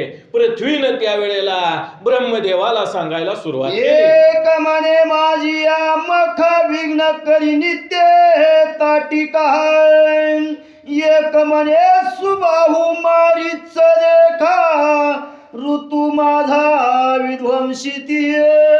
क्रतू माझा विध्वंसिती म्हणून सांगितलं. क्रतू म्हणजे असणार यज्ञ म्हणून सांगितलं. सुबाहू नावाचा जो दैत्य आहे, मारीच नावाचा असणारा जो दैत्य आहे हा माझ्या यज्ञामध्ये विघ्न करतोय असं काही ऋषी मंडळी त्यावेळेला सांगू लागली. ताटिका नावाची जी काय राक्षसीन आहे ही सुद्धा असणार आमच्या सत्कार्यामध्ये असणार त्या ठिकाणी विघ्न करते असं अनेक ऋषी मंडळी ब्रह्मदेवा पुढे आपलं गारहाणं सांगू लागलेली आहे.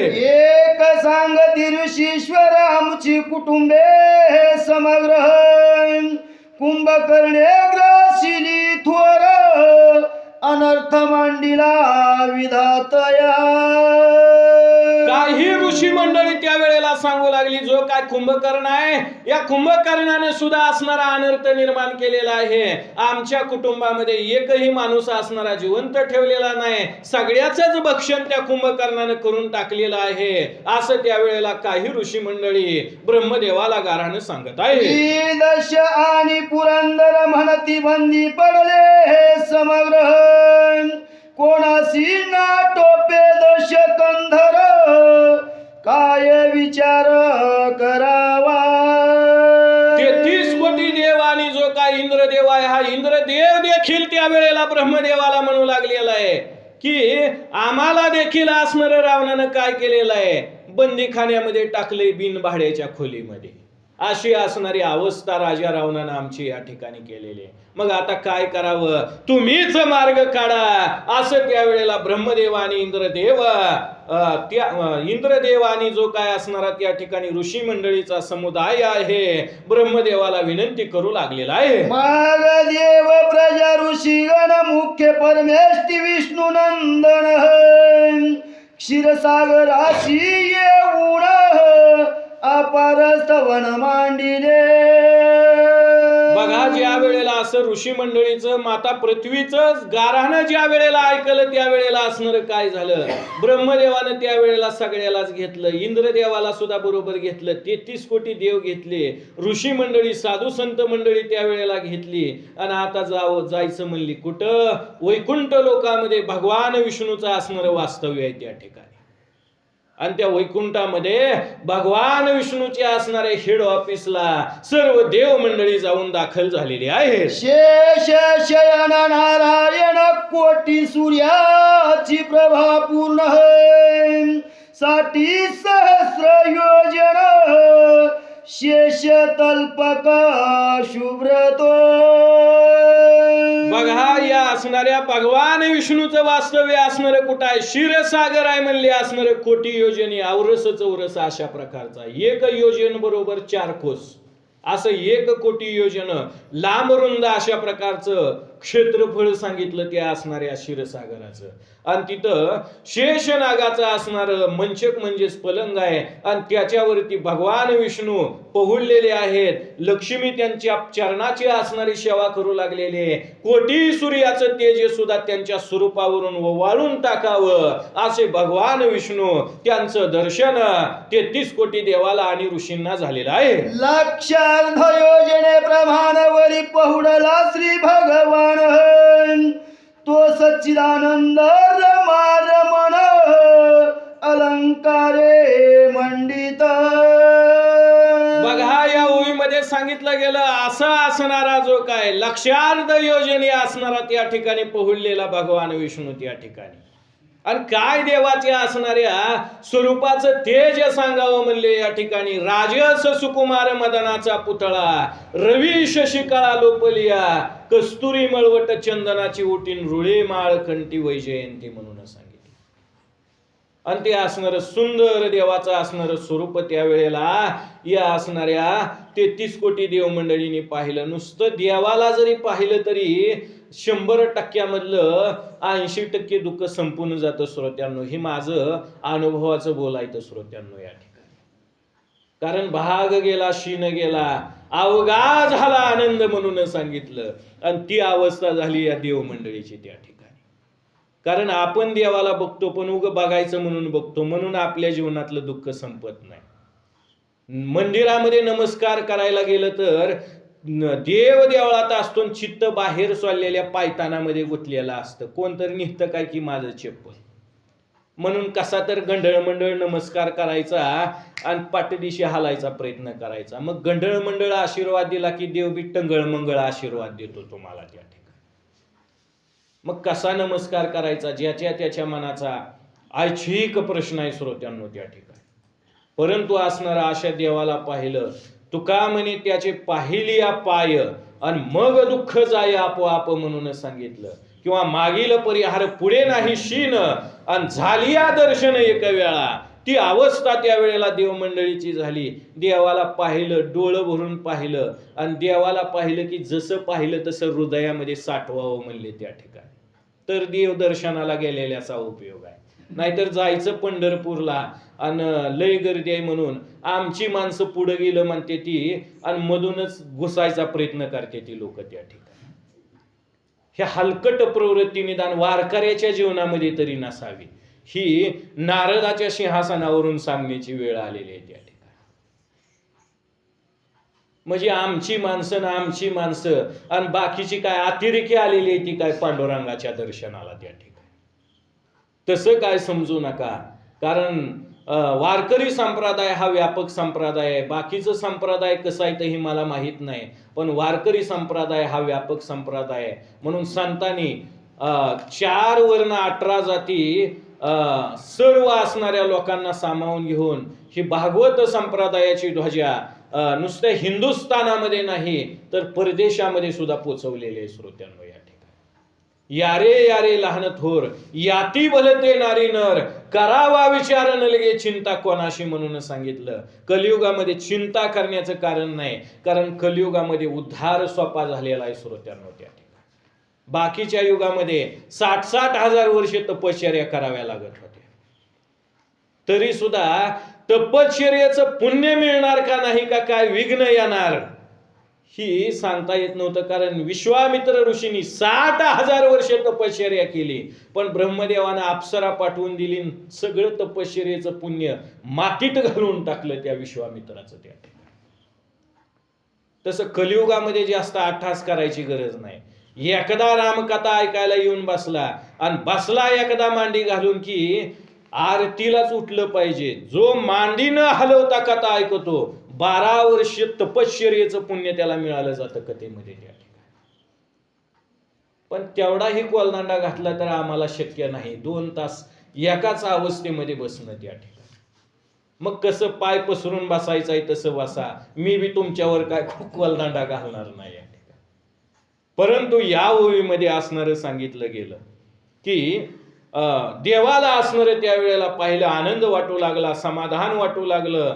कारण असं देवाचं जे काय असणारं साजर गोजर अशा प्रकारचं स्वरूप आहे त्या ठिकाणी.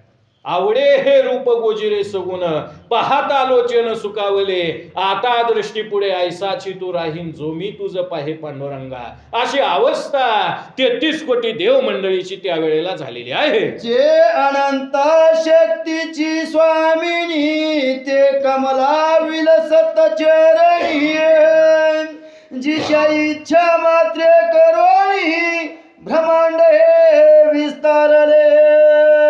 बघा, नंतर मग या ठिकाणी सांगितलं गेलं जिच्या इच्छा मात्रे करून असणाऱ्या सगळ्या ब्रह्मांडाची निर्मिती झाली. अशी कमला म्हणजेच ती लक्ष्मी आहे म्हणले त्या ठिकाणी. आणि ती भगवंताच्या चरणाची दासी आहे, दासी त्या ठिकाणी.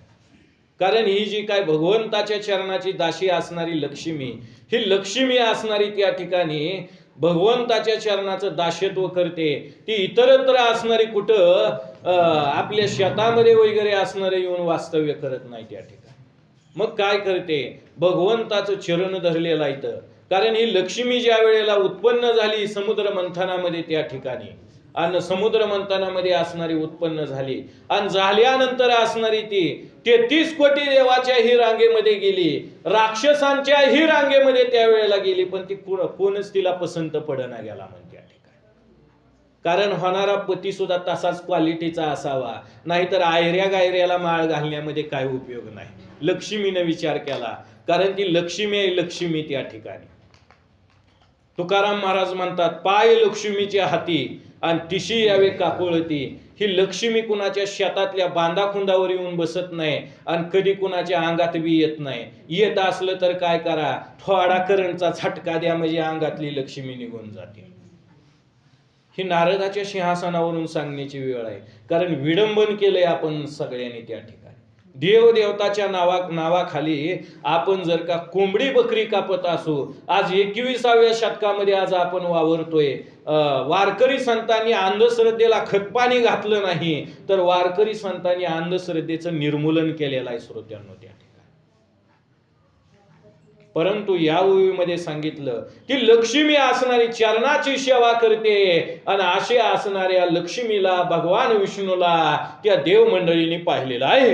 एक लक्ष योजिने दैदीप्य विराजमान मध्य मंडप तेथीचे तेज पाहत अमुप मार्तंड शशी लोपती. बघा काय तेज निर्माण झालेला आहे त्या असणाऱ्या क्षीरसागरामध्ये. त्या तेजाचं जर का असणारं वर्णन करायचं झालं, मार्तंड शशी लोपती म्हणून सांगितलं. आकाशामधला सूर्यही निस्तेज झाला जातो आणि चंद्र सुद्धा निस्तेज झाला जातो म्हणले. नव्हे चंद्र सूर्याला बळ कुणाचं आहे? देवाच्याच स्वरूपाचं बळ चंद्र सूर्याला प्राप्त झालेलं आहे श्रोत्यांनो. म्हणून जिथं विज्ञान संपत तिथं माझं अध्यात्म चालू झालेलं असतं असं भगवान श्रीकृष्णाने गीतेमध्ये अर्जुनाला सांगितले. तसं चंद्र सूर्य सुद्धा निस्तेज होऊन गेलेले आहेत असं दृश्य त्या देव मंडळीच्या दृष्टीला पडलेलं आहे. गरुड पाचूंचे जोते स्वयंभावर हिऱ्यांचे विशाल स्तंभ माणिकांची उथाळी सुप्रभ खाली तोळंबे हिऱ्यांचे. ग्रंथकर्त्यांनी या ओवीमध्ये वर्णन केलं. तिथं गरुड पाचूच्या रत्नाचे असणारे खांब आहेत, त्याला माणिक नावाची असणारी रत्न वगैरे जडवलेली आहेत. नंतर मग असणार निळ्या रंगाच्या रत्नाची उथाळी म्हणजेच खांबावरती अगोदर असणार त्या ठिकाणी काय केलेलं आहे तर तो उथाळी नावाचा जो काय असणारा प्रकार आहे ती वस्तू त्या ठिकाणी ठेवलेली आणि त्याच्यावरती तो मंडप उभारलेला आहे. अशी असणारी अवस्था त्यावेळेला त्या ठिकाणी त्या क्षीरसागरामध्ये केलेली आहे. सुवर्णाची तुळवटे प्रचंड रक्त रत्नाचे पसरले दांडे वरी किलच्या झळकती निवाडे गरुड पाचूची साजिऱ्या.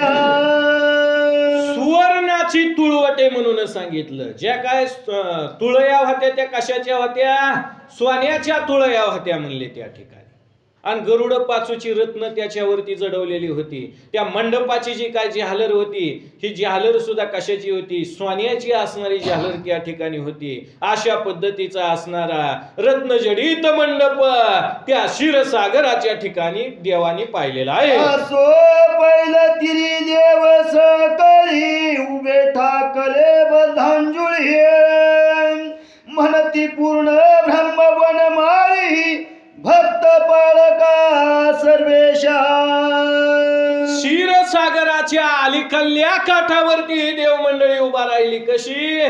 बद्धांजुळी म्हणजे असणारी दोन हात जोडले मन सगळ्या देवानी त्या वेळेला त्या ठिकाणी आणि स्तवन करायला चालू केलं. हे असणाऱ्या वनमाळी भगवंता तू असणारा आतापर्यंत जगताचा उद्धार करत या ठिकाणी आलेला आहेस असं म्हणून त्यावेळेला ही जी काय असणारी देव मंडळी आहेत भगवान विष्णूचं स्तवन करायला त्यांनी प्रारंभ केलेला आहे. जय जय अनंत ब्रह्मांड नायका वेद वंद्या वेद पाळका विश्वंभरा विश्वव्यापक विश्वरक्षका जगद्गुरो.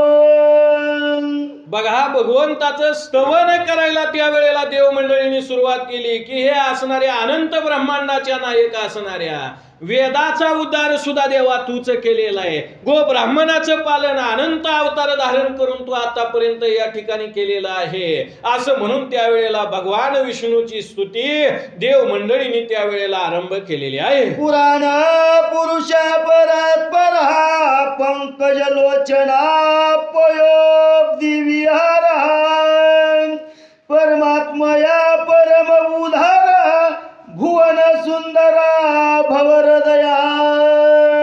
बघा तू असणारा कसा आहे भवहृदया किंवा भवसागराचं उल्लंघन करून नेण्याचं सामर्थ्य असणार तुझ्या नामस्मरणामध्ये या ठिकाणी.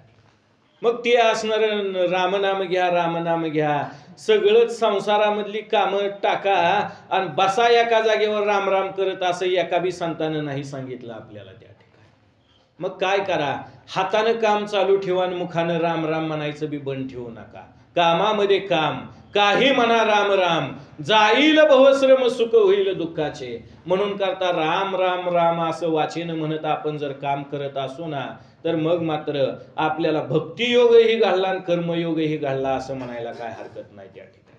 आणि अशा प्रकारची असणारी अवस्था त्यावेळेला देवमंडळीने केलेले आणि भगवंताचं त्यावेळेला स्तुती स्तवन देवमंडळीने आरंभ केलेला आहे. कर्मा मोचका करुणा करा कैवल्यदायका कमळावर आहे. कर्मातीता कंठ बसहारा कनक वसना करुणाब्दे. तू कर्म मोचक अशा प्रकारचा आहे, करुणेचा सागर आहे.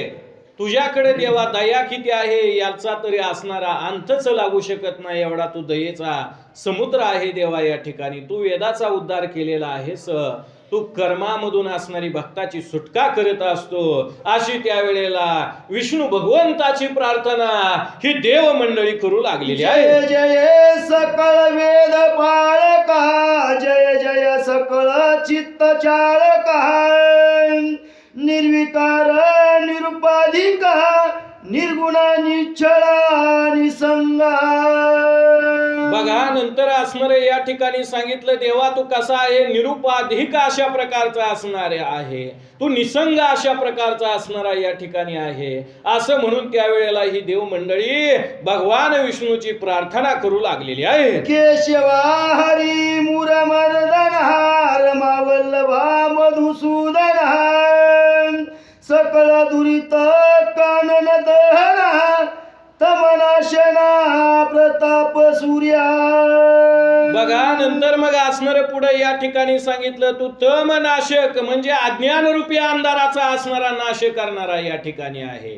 प्रत्येकाच्या चित्तामध्ये असणार बुद्धी प्रेरित करणारा असणारा देवा तू या ठिकाणी आहे. कारण चालते हे शरीर कोणाची असत्य, कोण बोलावी ते हरिविन, देखवी ऐकवी एक नारायण तयाचे भजन चुकू नको. कारण आपण आपल्या स्वसामर्थ्यानं आलो नाही कथा ऐकायला, देवानं ते सामर्थ्य आपल्याला दिलं म्हणून करता पाय नावाचं इंद्रिय आपल्याला इथपर्यंत घेऊन आलं श्रोत्यांनो या ठिकाणी. तसं मनुष्य हा असणारा निमित्ताचा धनी केला असे प्राणी आणि माझे माझे म्हणून व्यर्थ गेला म्हणून सांगितलं. तसं आपण म्हणजे निमित्त मात्र आहोत. देवा तूच असणारा सर्व कार्य करणारा करता करविता आहेस अशी प्रार्थना देव मंडळी भगवान विष्णूची करत आहे. समुद्री तू जनार्दन विशाल मीन रूप धरुण महादैत्य विदारुण वेदोद्धार तुवा केला. बघा नंतर मग असणारे देव मंडळी म्हणू लागली देवा ज्या वेळेला शंकासुर नावाचा दैत्याने, या शंकासुर नावाच्या दैत्यानं काय केलं, ब्रह्मदेवाचं वेद चोरलं आणि समुद्रामध्ये जाऊन लपला तो असणारा त्या ठिकाणी. पण त्यावेळेला तू काय केलं, मत्स्य अवतार धारण केला. आम्हासाठी अवतार मत्स्य कुर्मा अधिक सुकर म्हणून सांगितलं. मत्स्य अवतार धारण केला, समुद्रामध्ये प्रवेश केला, शंकासुर नावाच्या दैत्याला मारलं, त्या ब्रह्मदेवाचं चोरलेलं वेद घेतलं आणि ब्रह्मदेवाला परत मागायला गेलं त्या ठिकाणी. असा युगायुगाच्या ठाई असणार भक्ताचं पालन पोषण करत आलेला आहे देवा तू, अशी असणारी त्यावेळेला प्रार्थना देव मंडळी त्या ठिकाणी विष्णू भगवंताची करू लागलेली आहे. परमा विशाल मंदराचळ भेदित चालिला पाताळ तू कुर्मा रूप धरवणी घन निल प्रष्टी खालती दिधली. देव मंडळी त्यावेळेला भगवंताची स्तुती करत असताना आठवण करून देऊ लागलेली आहे या ओळीमध्ये, की ज्या वेळेला देव आणि दानवानी मिळून समुद्राचं मंथन केलं, मंदराचळ पर्वताची रवी केली, वासुकी सर्पाचा दोर केला त्या ठिकाणी, आणि समुद्राचं मंथन घुसळण करायला चालू केलं ताक केल्याप्रमाणे त्या ठिकाणी. त्या समुद्रामध्ये 14 रत्न निघाली, पण ज्या वेळेला घुसळण चालू झालं समुद्राचं आणि मंदराचल पर्वताची रवी समुद्रामध्ये बुडू लागली म्हण त्या ठिकाणी. त्यावेळेला तू काय केलं? महाकाई असणारं कासवाचं स्वरूप धारण केलं आणि खाली त्या मंदराचल पर्वताला पाठ दिली कासव होऊन. असा असणारा तू भक्ताचा रक्षण करता आहेस देवा. अरे एवढं उपकार तू आमच्यावर आतापर्यंत केलेले आहेत, अशी कृतज्ञता देव मंडळी भगवंता पुढे प्रगट करत आहे. हिरण्याक्ष दैत्य सबळ काठेसी घेऊन भूमंडळ वराह वेश तू तमाल नीळ दानव सकळ मर्दिने. बघा असणार पुढे सांगितलं गेलं की भगवंता तू असणारा वराह अवतार धारण केला. कशासाठी? तर हिरण्याक्ष नावाचा दैत्य त्यानं काय केलं? चिंडू प्रमाणे पृथ्वी अशी आपल्या बगलेमध्ये धरली आणि घेऊन जाऊ लागलेला होता. त्यावेळेला तू काय केलं? वराह अवतार म्हणजे डुकराचं स्वरूप, महाकाय डुकराचं स्वरूप धारण केलं आणि जाऊन थाड दिशी असणारी धडक दिली त्या हिरण्याक्षाला आणि ती पृथ्वी त्याच्या हातामधून सोडून घेतली आणि अशी दाढेमध्ये धरली ना, असं आधांतरी त्या ठिकाणी तू धरलेले. असा तू असणारा भक्तांचा रक्षण करता आहेस देवा, अशी त्यावेळेला असणारी स्तुती देव मंडळी करू लागलेली आहे. दानव बालक प्रल्हाद त्यास तुझा अखंड छंद मग करोनी स्तंभ भेद प्रकटलासी नरहरी. बघा दैत्य कुळामध्ये जन्म पावलेला असणारा भक्त प्रल्हाद आणि त्या भक्त प्रल्हादासाठी देखील असणारा देवा तू नरसिंह रूपामध्ये असणारा प्रगट झाला त्या कोरड्या खांबामध्ये त्या ठिकाणी. आणि ते असणाऱ्या हिरण्यकश्यपूला धरलं आणि त्या हिरण्यकश्यपूचा असणारा वध केला. शस्त्रानं मारणार नाही, अस्त्रानं मारणार नाही, प्राण्याकडून नाही, माणसाकडून नाही, दिवसा नाही, रात्री नाही, वरदान दिलेलं होतं हिरण्यकश्यपूला त्या ठिकाणी. पण त्याच्याही पुढे देवा तू डोकं चालवलं म्हणले त्या ठिकाणी. दिवसा नाही ना रात्री नाही, सूर्य अस्तमानाच्या वेळेला असणार त्या ठिकाणी, घरात नाही, बाहेर नाही, उंबरट्यावर, शस्त्रानं नाही, अस्त्रानं नाही, सिंहाच्या नख्यानं असणार त्याचं विधारण केलं त्या ठिकाणी. पृथ्वीवर नाही, आकाशामध्ये नाही, मांडीवर घेतलं आणि त्या हिरण्यकश्यपूचं पोट असणार सिंहाच्या नख्यानं असणार त्या ठिकाणी फाडलं. आणि त्याचाच मुलगा भक्तराज असणारा प्रल्हाद, त्याला असणार राज सिंहासनावरती देवानं बसवलं त्या ठिकाणी. आणि सिंहासनावर बसवलं, पण नरसिंह रूपामध्ये भगवंतानं ज्या वेळेला हिरण्यकश्यपूचा असणार हृदय विदीर्ण केलं, त्यावेळेला दुर्जनाचं रक्त असल्यामुळं देवाच्या बोटाचा दाह होऊ लागला श्रोत्यांना. गुरु बृहस्पतीला विचारलं की हा जो काय माझ्या नखाचा दाह होतोय ह्याला शांत करण्यासाठी मी काय करू? म्हटल्यानंतर गुरु बृहस्पतीनं सांगितलं, औदुंबराच्या फळामध्ये तुझी नख डोब म्हणले तू त्या ठिकाणी.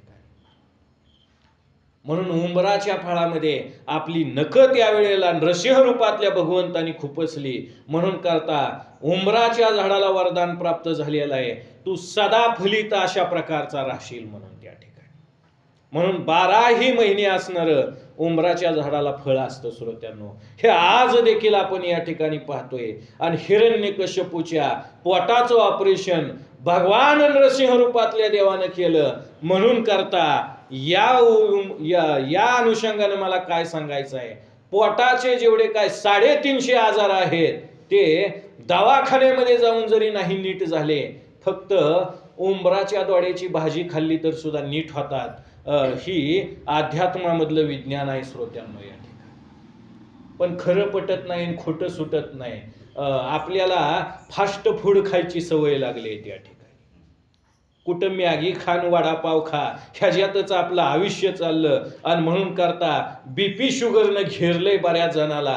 ही फार मोठी शोकांतिका आहे श्रोत्यांनो या ठिकाणी. पण निदान शेतकऱ्याने तरी ओरिजिनल सकस अन्न खावं, जमिनीमधून उगवलेलं, मातीमधून उगवलेलं आणि रासायनिक खत न वापरलेलं. कारण शेतकरी म्हणजे जगाचा पोशिंदा आहे. ही या ओवीच्या अनुषंगानं मला सांगायचं आहे. पोटी सांगणं म्हणजे नुसतं ग्रंथातल्या ओव्याचा अर्थ सांगणं नाही, तर ऐकणाऱ्या माणसाच्या श्रोत्यांच्या हिताचं सांगणं ही सुद्धा तितकीच काळाची गरज बनलेली आहे श्रोत्यांनो या ठिकाणी. कारण परमार्थ करण्यासाठी देह सुद्धा बळकट असावा लागतो. कारण परमार्थ करण्यासाठी देहानं साथ दिली तर आपण परमार्थ करू शकतो. त्या ठिकाणी देहानं नाही साथ दिल्यावर काय परमार्थ आपण करू शकणार आहे. त्या ठिकाणी जायला येईल की पुन्हा बघायला येईल, कामाधंद्याचे दिवस आहेत म्हणून बऱ्याच जणांची टाळाटाळ चालू आहे. नदीला आलेला महापूर वसरायला जसा उशीर लागत नाही, तसं तरुणपण संपून म्हातारपण यायला सुद्धा उशीर लागत नाही. ही काळ्या दगडावरली पांढरी रेष आहे श्रोत्यांनो त्या ठिकाणी. मग ज्या वेळेला म्हातारपणाच्या अवस्थेमध्ये जातो आणि असा कपाळाला हात लावून बसतो कुठं तर कोपऱ्यामध्ये त्या ठिकाणी, आणि अशा एका म्हाताऱ्या माणसाला जगद्गुरु तुकाराम महाराजांनी पाहिलं आणि तुकाराम महाराजांची कवित्व शक्ती जागृत झाली आणि तुकाराम महाराजांनी एक अभंग लिहिलाय श्रोत्यांनो त्या ठिकाणी. म्हातारपणी थेटे पडशे खोकला, हात कपाळाला लावून बैशे म्हणतात त्या ठिकाणी. खोबऱ्याची वाटी झाली असे मुख, गळत असे नाक श्लेष्मपुरी, शेजारी म्हणती मरे नाका मेला. शेजा पाजारी गप बसते ती काय, ती लागल्यावर सारखं खोकायला, बरं मरणा गेलंय म्हातारं लवकर, ह्याच कसं तिकीट निघाना म्हणते ती त्या ठिकाणी. स्वतःची जीवाला जीव देणारी पत्नी जरी असली तर ती सुद्धा म्हणते बाईल म्हणे मरे नाका खर आणि थुंकोनी या घर नासविले. पत्नी सुद्धा म्हणते म्हाताऱ्यानं सगळं घर पान खाऊन थुकून नासवून टाकले म्हणते त्या ठिकाणी. मग अशा कटकटीन हे दुःख जीवनामध्ये जर आपल्या वाट्याला येऊ नये, आत्यंतिक सुखाची प्राप्ती, आत्यंतिक दुःखाची निवृत्ती आणि परमानंद सुखाची प्राप्ती व्हावी जर वाटत असेल तर मग काय करा, सगळंच सोडा आणि क्षणोक्षणाला रामनामाचं स्मरण करा. त्याच्याशिवाय आपल्या जीवनामध्ये दुसरा पर्याय नाही. कथेचं मूळ अनुसंधान आपलं कुठपर्यंत येऊन पोचलेलं आहे. कितीही भरकुटू द्या, पुन्हा ओवीच्या मूळ पूर्वपदावर येणार आहे. कारण तुम्हाला वाटतोय तेवढा मी अजून भरमिष्ट झालेलो नाही, परंतु या ओवीमध्ये सांगितलं गेलं हिरण्यकश्यपूचं असणारं पोट देवानं त्या ठिकाणी फाडलं आणि देवा तूच तो अवतार धारण करून कलियुगामधल्या त्या युगामधल्या माणसाचं असणारं रक्षण केलेलं आहे. देव मंडळी देवाची स्तुती करू लागलेली आहे. इंद्राचे कैवारे बरे तो घातला पाताळी, त्याचे द्वारी तू वनमाळी, द्वारपाळ अध्यापी. बघा इंद्रदेवाचा असणारा कैवार घेतला देवा असणारा तो त्या ठिकाणी, आणि इंद्रदेवाचा असणारा कैवार घेऊन असणार तो त्या ठिकाणी काय केलेला आहे तर प्रत्यक्ष असणार त्या ठिकाणी बळीराजाला पाताळ लोकांमध्ये घातलं, तिथं द्वारपाळ होऊन उभा राहिला, अजून बी तिथंच उभा राहिला की देवा तू, असं त्यावेळेला असणार त्या ठिकाणी ही देव मंडळी भगवंताची स्तुती करू लागलेली आहे. असताशे नारद सेवक फरशधर तू भृगुकुल तिलक, तीन सप्तके उर्वी निशंक, निक्षत्री केली हरी तुआ. बघा नंतर मग पुढे असणार या ठिकाणी सांगितलं की तू असणारा फरशधर म्हणजे भार्गव परशुरामाचा असणारा अवतार तू धारण केला. आणि त्या जमदग्नी नावाच्या ऋषींनी सांगितलं उडव मातेचं शिर, माठल्याबरोबर मागचा पुढचा विचार केला नाही त्या भार्गव परशुरामानं. त्या ठिकाणी काय केलं, स्वतःची माता असणारी रेणुका आणि त्या रेणुकेचं शिर उडवलं श्रोत्यांनो भार्गव परशुरामाने त्या ठिकाणी. आणि ती 21 वेळा पृथ्वी असणारी निक्षत्रिय करून टाकली त्या ठिकाणी. मग 21 वेळा पृथ्वी निक्षत्रिय करून टाकली असं म्हटल्यानंतर आज कलियुगामध्ये क्षत्रिय कसे काय राहिले अशी शंका निर्माण होईल ऐकणाऱ्याच्या मनामध्ये. पण जे उन्मत्त झालेले होते त्या क्षत्रियाला 21 वेळा संपवलं, पृथ्वी असणारी ब्राह्मणाला दान करून टाकली. एवढ्या कष्टा देवा तू आमच्यासाठी खाल्लेले त्या देव मंडळी भगवान विष्णूचं स्तवन करताना म्हणू लागलेले आहे. आता रावण कुंभकर्ण असुर ही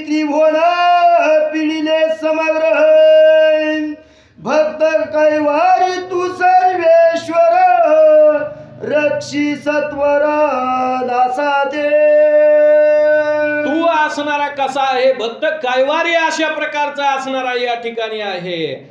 तसं आता देवा तूच आमच्या जीवाचं या ठिकाणी रक्षण करावं अशी असणारी त्यावेळेला प्रार्थना देव मंडळी विष्णू भगवंताला करू लागलेली आहे. क्षीरसागरी हुने अद्भुत ध्वनी उठला अकस्मात रवी कुळी राजा दशरथ अवतार तेथे घेतो मी.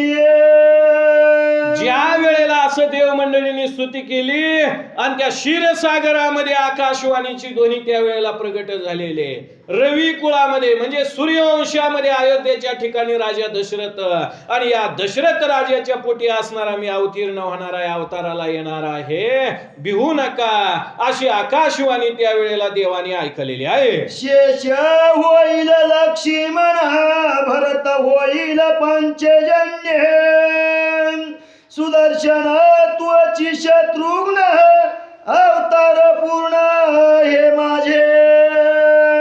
बघा या ओळीमध्ये काय सांगितलं, ती आकाशवाणी असणारी त्यावेळेला काय सांगू लागलेले श्रोत्यांनो, अवधान देऊन असणारी कथा श्रवण करा.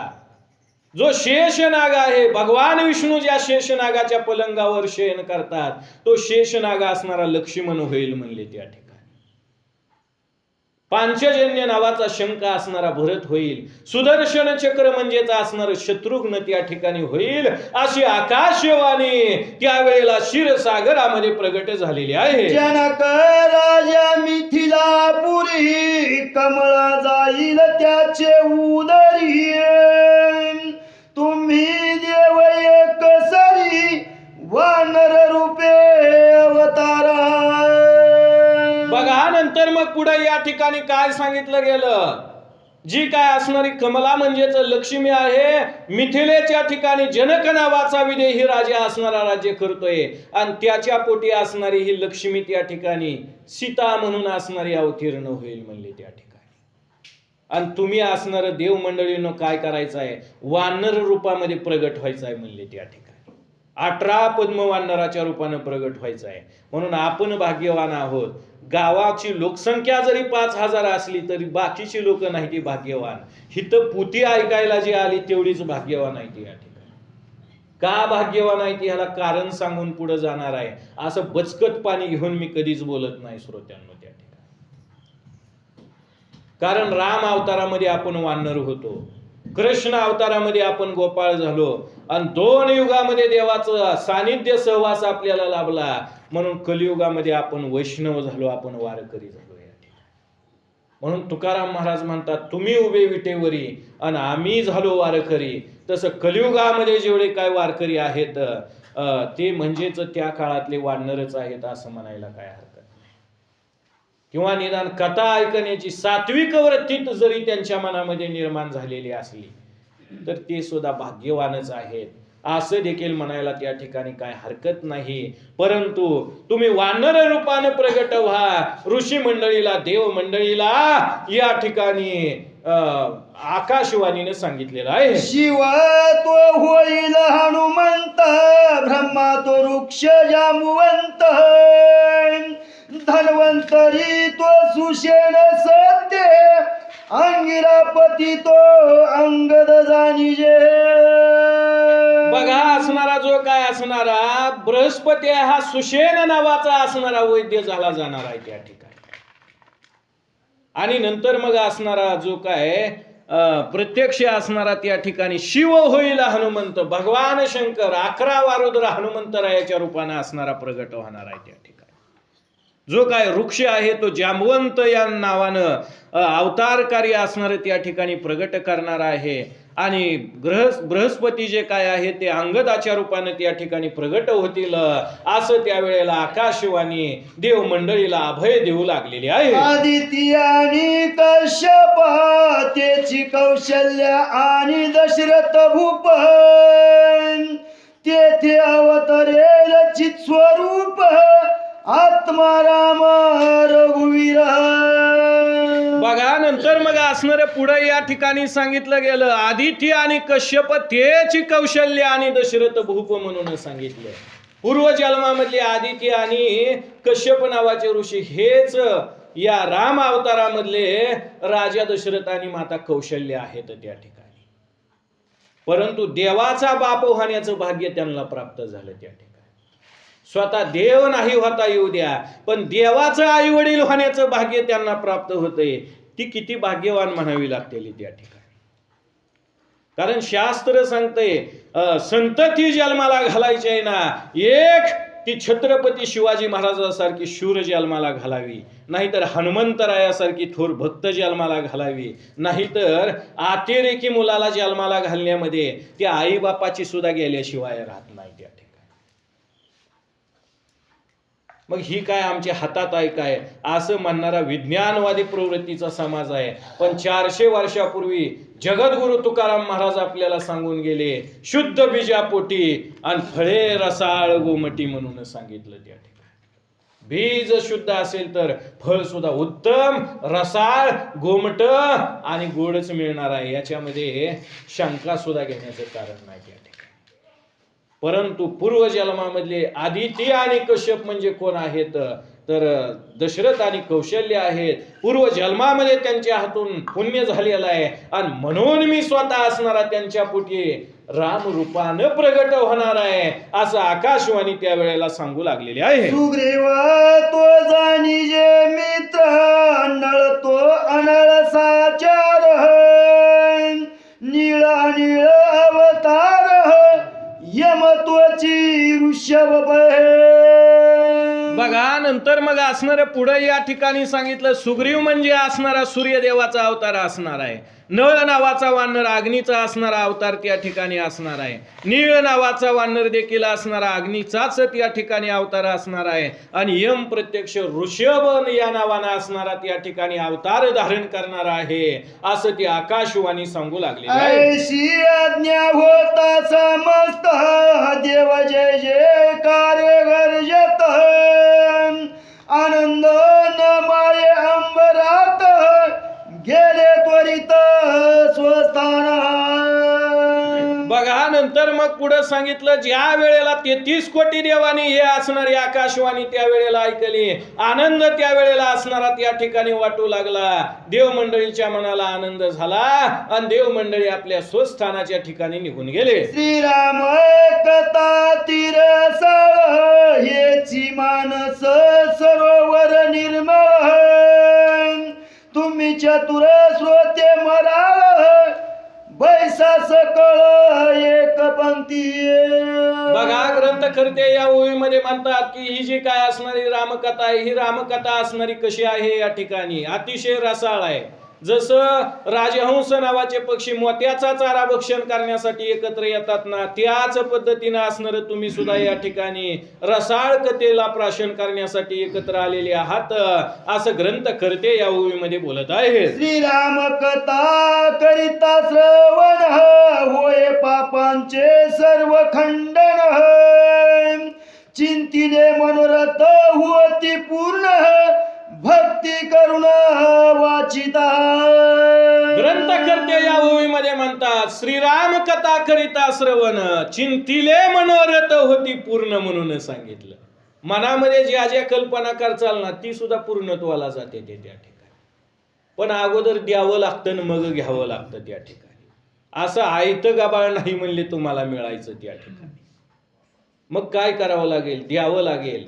कारण पूर्वी सुदामा नावाचा ब्राह्मण गेला होता मुठभर पोहे घेऊन भगवंताच्या भेटीला द्वारकेमध्ये, पण 2 घास असणार त्या ठिकाणी खाल्लं भगवंतानं आणि सगळा गाव सोन्याचा करून दिला. देवाला 2 हाताने दिलं तर तो आपल्याला 1000 हाताने दिल्याशिवाय राहत नाही श्रोत्यांनो त्या ठिकाणी. तुमचं जे काय ऋण आहे ना देव कधीच सोडत नाही. तसं दररोज टायमाला जर आलं तुम्ही रामकथा ऐकायला, तुम्हाला वाटतंय काय देव तुमचं ऋण ठेवून घेईल स्वतःच्या डोक्यावर, कुण्या रूपानं तुमचं असणारं कल्याण करल हे तुमच्या सुद्धा ध्यानामध्ये येऊ द्यायचा नाही ठेव त्या ठिकाणी. कारण परमार्थिक पुण्याचं गटुड कोणत्या कामाला उपयोगाला येईल हे सांगता येत नाही त्या ठिकाणी. प्रसंग घडून जातात आणि मग पुन्हा लक्षात येतं देवानं माझ्यावर कृपा केली आहे बरं का म्हणून त्या ठिकाणी.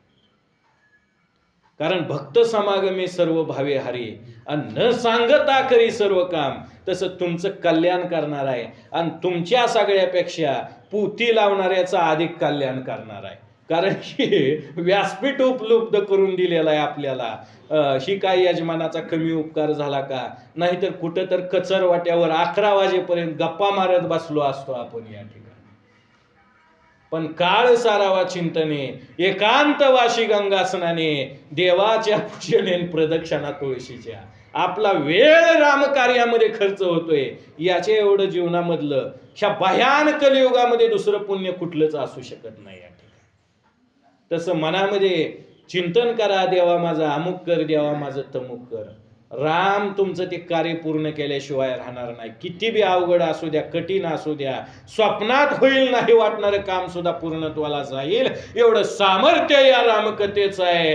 ग्रंथ करते या ओळीमध्ये सांगत आहे. श्रोतयासी पडता विघ्न श्रीराम निवारित स्वये आपण, सर्व काल रामचरणी लीन असता भवबंधन चुकेल.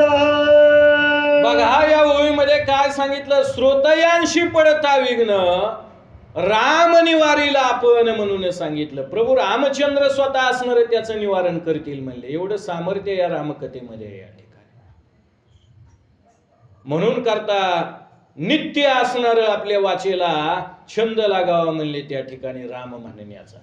आणि जर असा अखंड राम राम राम राम राम जर आपण म्हणत असू, तर मग मात्र राम म्हणता रामची होईजे आणि पदी बैसोनी पदवी घेईजे.